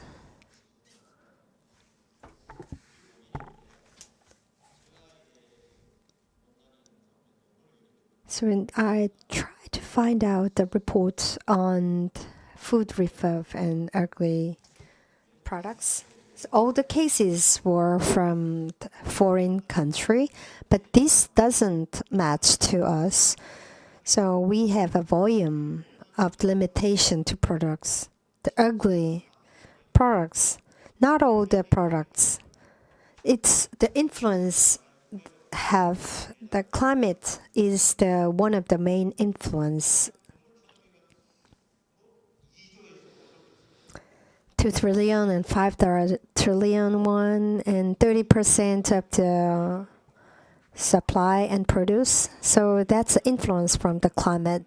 So when you are trying to utilize the ugly products, one way that we can do is to try to prevent the climate influence.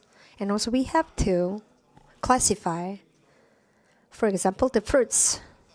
They are very sensitive to the weather.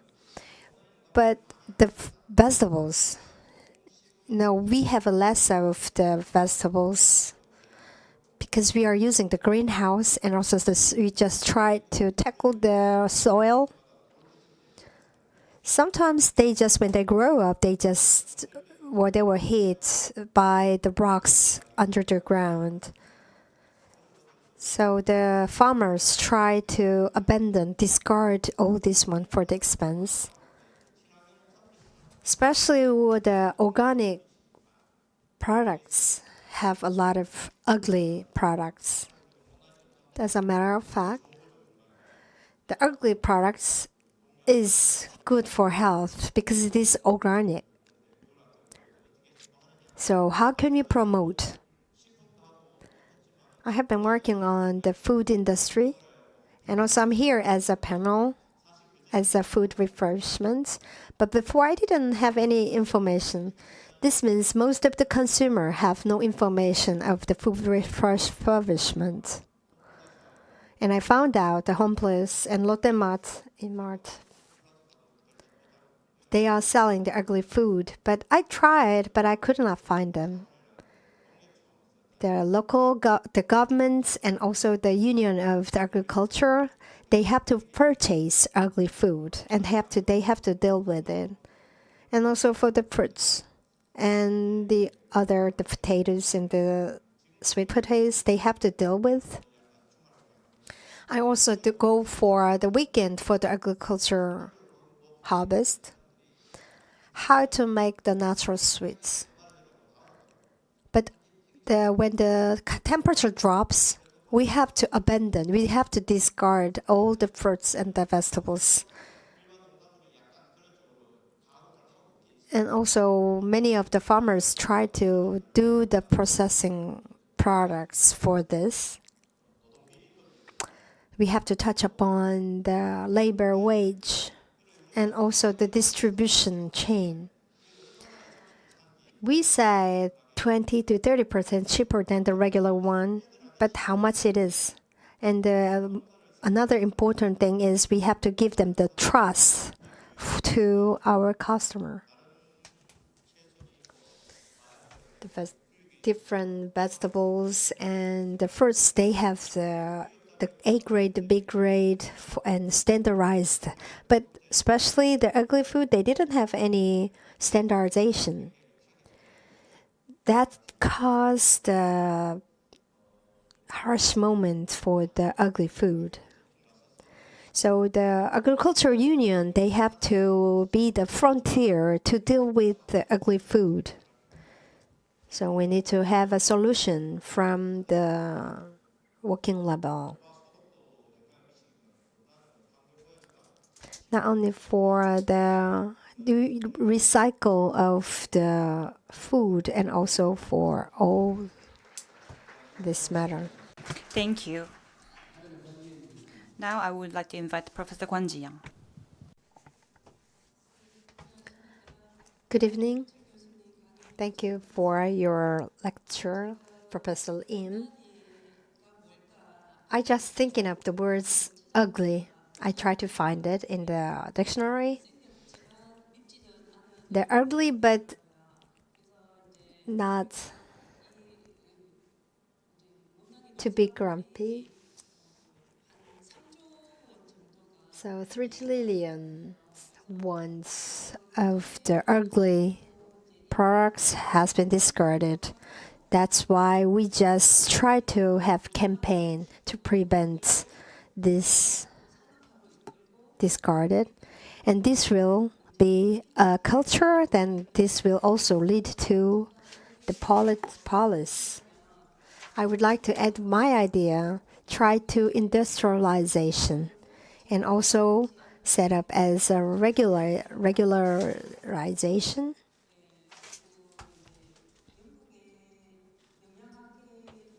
The case of British Nutrition Union, the report say ugly products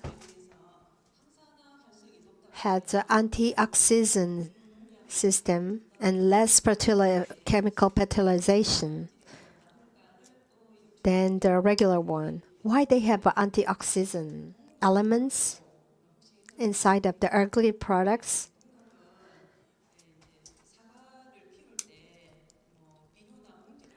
So when we just try to raise the apple, we just put them in the plastic bag.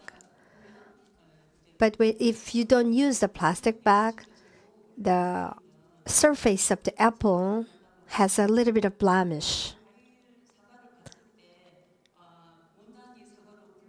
In the point of apple, that you might say ugly apple, but for the apple which was raised in the natural way, they had the more natural sweets and antioxidant elements inside.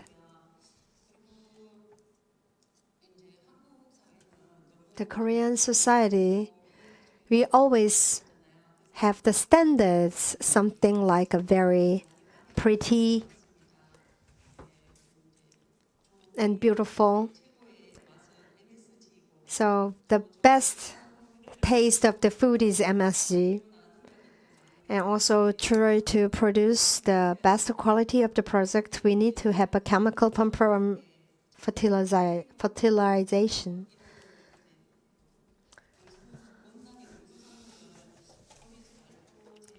So we need to recycle and upcycle the ugly food.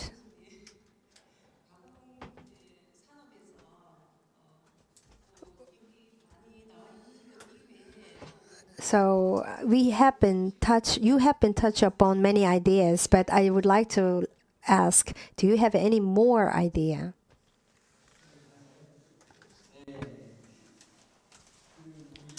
So now I would like to give opportunity to Professor to answer all the questions. First of all, Professor Zhang. So we have been touched upon the wage and the expense. That's for the government's issue to preserve the environment. The government is responsible for this. So we have a lot of unemployed. So we have to create new jobs. And the government will have a plan to help unemployment employees to create more jobs.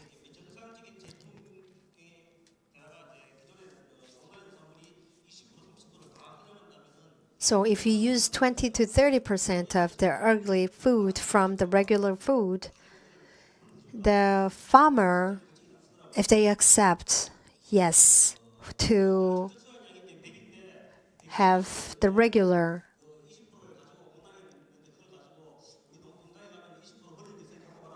so if you cannot ask the farmer to try to take 20% of the abandoned or discarded products, I'm sure that the farmers say no. The government try to prevent the damage of the environment. They need to set up the strategy for this. And Professor Lee also touched upon the climate change and the environment change. This is not only the personal, but also all the government and also the Korean people have to pay attention for this. So one thing very important, recently the price of apple raised up. And also, I found out many ugly apples has been sold on television for online shopping. So if you activate more, then this will contribute to consuming. As I touched upon before, the trust, building trust is one of the most important parts. Sometimes our trust can be disappear in one case, for only one case. But our people And for Professor Kwon, this is a very controversial issue. So if you just do R&D more with the agricultural products, then we just can find out more ingredients and also for the materials. So those who just working on academic and the business sector, put together our efforts.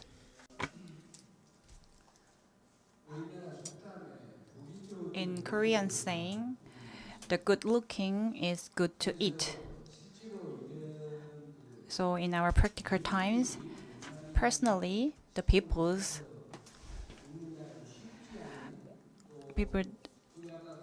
it's not easy to buy the ugly food, and it is not an easy way. We are not the famous chef like Chef Kubonge. It's easy to say together, but it is not easy to actually practice. So we need some practices from the big farm. The ugly food can be distributed because their supply chain is already created, but the small farmers cannot use those kind of distributed channels, so those ugly foods are discarded. So how we can utilize those products in our home? In our homes, we have some disposal bins. The government take those trash bins. So I think government can pick those ugly food from the small farmers. So that will help a lot. And there are food banks which they help the old people who live alone. So the food bank can distribute those collected ugly food properly. Sometimes the ugly food can produce a lot from farmers. The sprout beans that the expired date is coming. Sometimes they have a lot of products, but sometimes when we contact to some association, they come get everything. So it have to be a massive volume because they come to collect in case of they have a lot of products. So we have to collaborate with local governments, collect those small amount of ugly food. The farmers cannot utilize their produced ugly food because of the cost. So the local governments need a pickup systems from the small farmers. The food bank utilize those kind of pickup systems like tofu and the Silla Bakery. They use their bakeries they cannot sell, they donate well. So we can collaborate already distribute channel like food bank or Silla Bakery. You can use them as a distribution channel. And not only agricultural product, the fishery product is also need to be reborn. So we didn't mention about the fishery products, but we still need this kind of approach to fishery products as well. Busan fish cake is very famous, but it upgraded a lot in quality. Before, people have a perception about fish cake that they blended the uneaten fish parts to make it. But Busan fish cake made a good positive image of whole fish cake industry. So that is one kind of a good experience that we can learn. in the future, the ugly food production can interfere misinterpretation, like it's a DNA.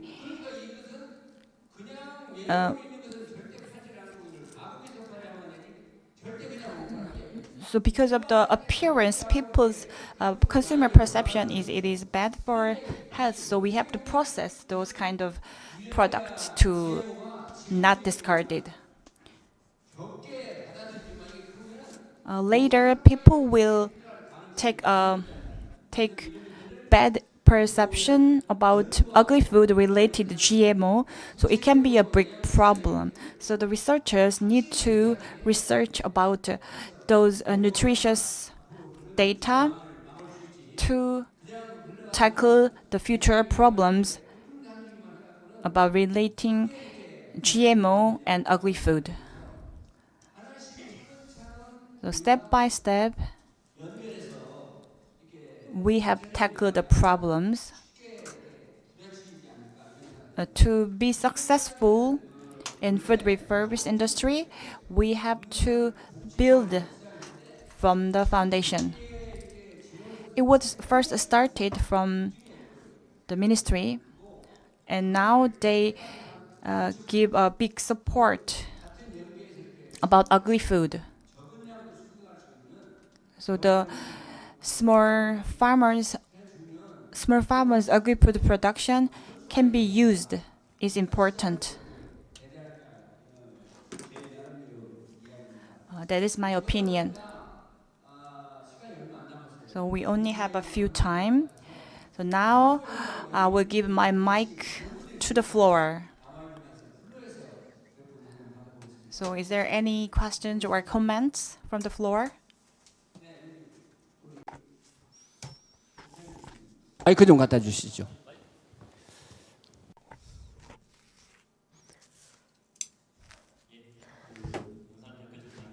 I'm Byung Sang-kyung from Yongsan University, and one of you answer my question. As you see, the moderator, the Jin Yang-woo, not only for the agriculture, but for the forest products and fresh fishery products. So all these can be the one part of the food refurb and also upcycling the foods.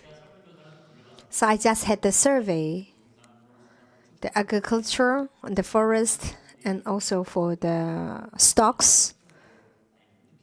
So, but just case for the stocks products, the less people are interested in. They just didn't feel this case. We just can only see that when it is done, the processing procedure. So agriculture and fishery, and also for the stock life products, I would like to have your opinion on this. So we are not talking about the producing state, but we are talking about the processing state, which is discarded. So we would like to have an idea, how can we approach this point in the process of the proceeding?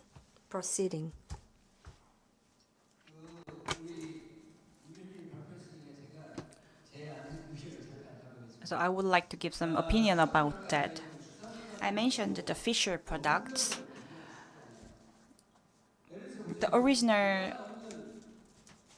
fisher product is not easy to sell. If they only have one eye, the fish they only have one eye, who will buy that one? If even it is free, people will not get it. So that is why people are saying that we use those kind of ugly fishery products into fish cakes.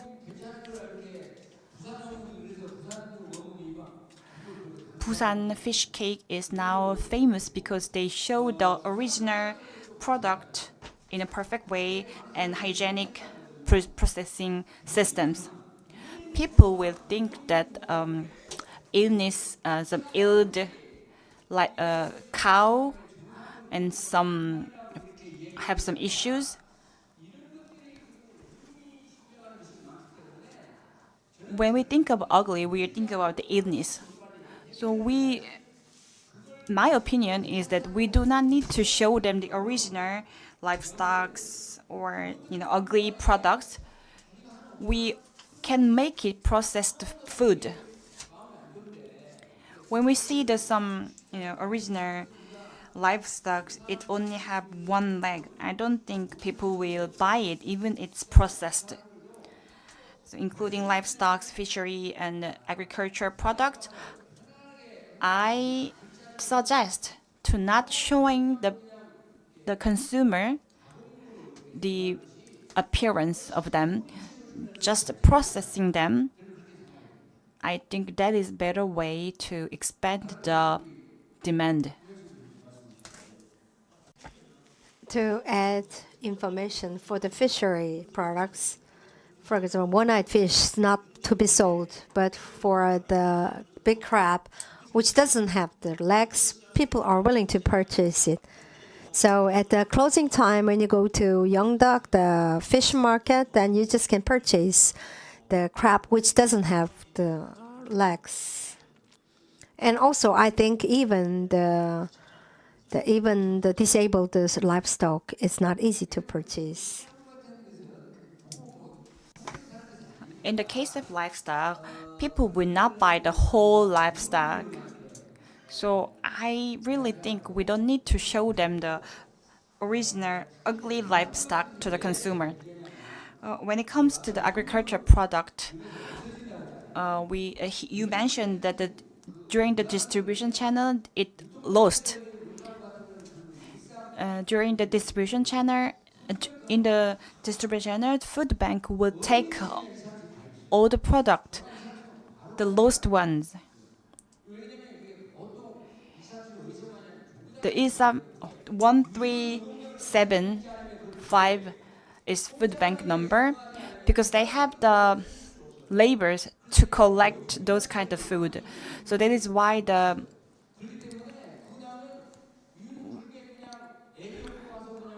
only them they can collect those kind of program because they have the labor. And they give donation to the people who need those.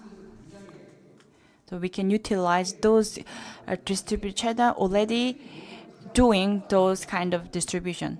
And I think the promotion is one of the problem. If everybody knows about that, they will come and pick it. It will not be discarded. The restaurants, if they have leftover food, they donate right after they get the leftovers. They can have tax benefit, so they do the donation because they have some benefits from government. Because they have tax benefit, they do. So they don't have much food waste when we compare before.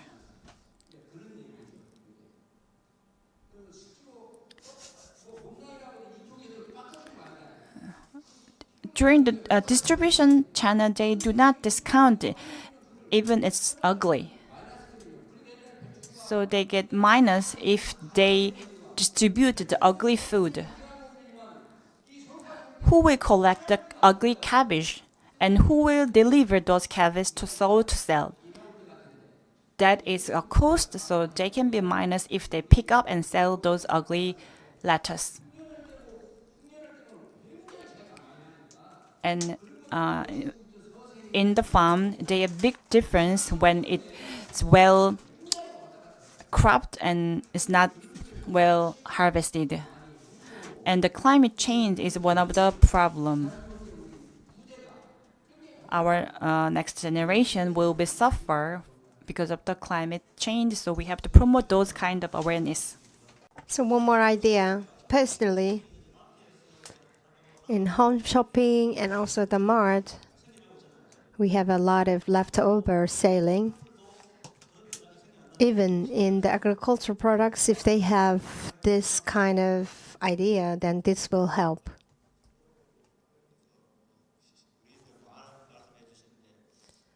So I would like to say, if you go to the farming area, the agriculture area, the old aged live, so they just abandon, discard all the ugly food. They just take buses, and it's not easy to collect the ugly products. For example, if the agriculture union just go around and they just use the shuttle to pick up the old ugly food, but the age is not easy, though they just discard it on the field. So we need to take consideration on this. Do you have any questions or comments from the floor? Thank you for your answers.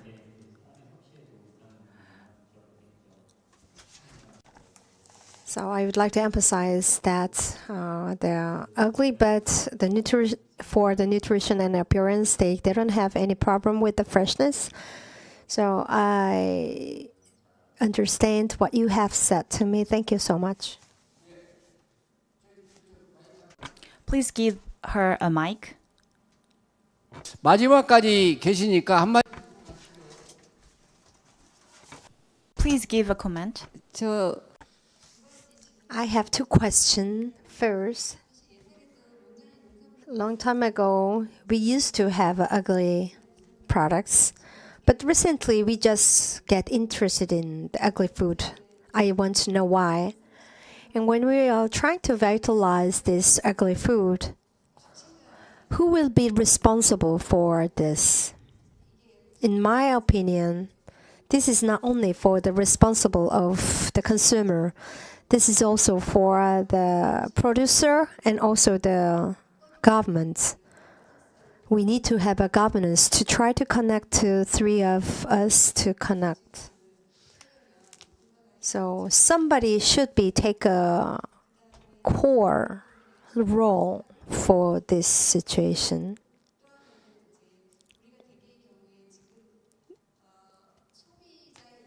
So the awareness of the consumers should be will change, and this will bring the change. The most important thing to change the awareness of the consumer is the promotion and education. The way of promote, so we need to have some kind of organization, local organization, that they are trying to have education to change the system of the products. We have a product plan in each its domestic place. We are establish the plans for this. So please try to take consideration to have a connection with this organization to set up our plan to change the awareness of food refurb. We also have the local food market. So if we just collect the local food market, the food refurbish the ugly food and collect and send it to the local market, I'm sure that it will have a good result for the consumer and also for the education. And children goes for the experience in the agricultural area. So when you say the wage and also the labor, then the students have experience for as a labor and to collect the products.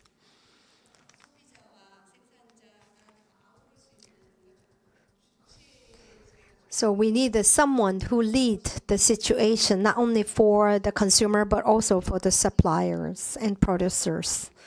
I would like to know, is there any organization, anyone who should try to take charge of this situation? Is there any possibility that anyone try to be in charge for this?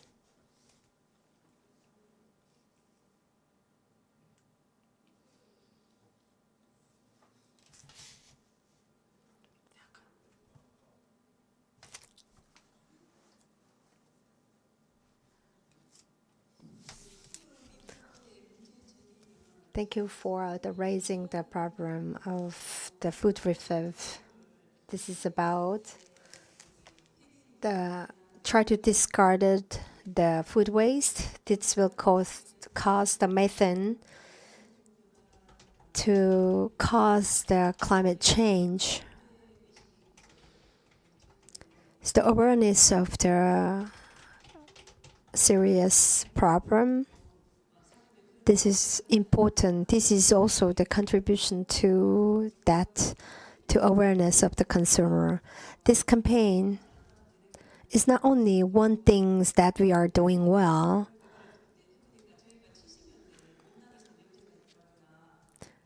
In 1980s, we had the small dolls. They are ugly brothers.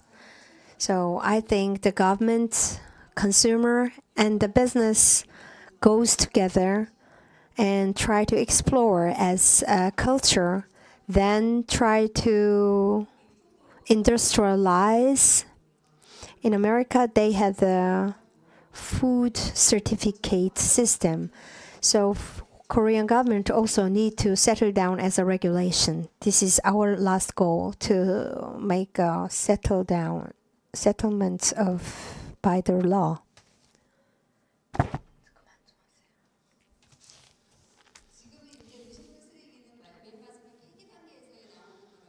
The food waste is the last moment that we just discarded all the trash, but we are focusing on the ugly food.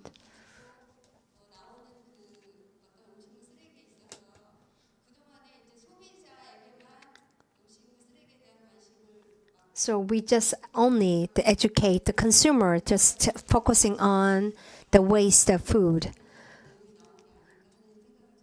I think the governors need to need the attention on this. So I would like to address the second question. This is it is our third time from the 2020. So I would like to thank the CEO Kim Il-sung to start this kind of program. So education and promotion is very important. Why we do this is that reason. So next year, I would like to have some academic conference with Yongsan University. Or we can open an international conference. So when the public concern is raised, the government will not just stand and look at the problem. Just one or two or three people will mentioning about it, it cannot be a public problem. So we have to collect our power. So this is our starting point, and I would like to express to CEO Kim Il-sung to start this kind of conference for the first time in the world. So I think Korea can be a leading country to tackle the environmental problem to solve the global warming issue. We already passed our giving time. Well, we cannot delay our schedule. You all know we have a firework today, so there will be some transportation issues. So I will wrap up the discussion channel. Thank you, the panelists and the speakers today's event. Thank you. Thank you for your discussion. I would like to appreciate, and also Jin Yang-ho, the president, I would like to especially send my gratitude for your efforts. So from our discussion, we had a lot of insight and we have a lot of information. Ugly, but okay. I love this campaign. So we started with the campaign. We started with the campaign, but we just doing the conference for 3 days. So this is only one and unique conference and event. So this became the culture, and culture became our law. So I hope your contribution and your efforts, your attention for our efforts. I hope. And tomorrow we have a 2 forum, so I will see you tomorrow. Thank you.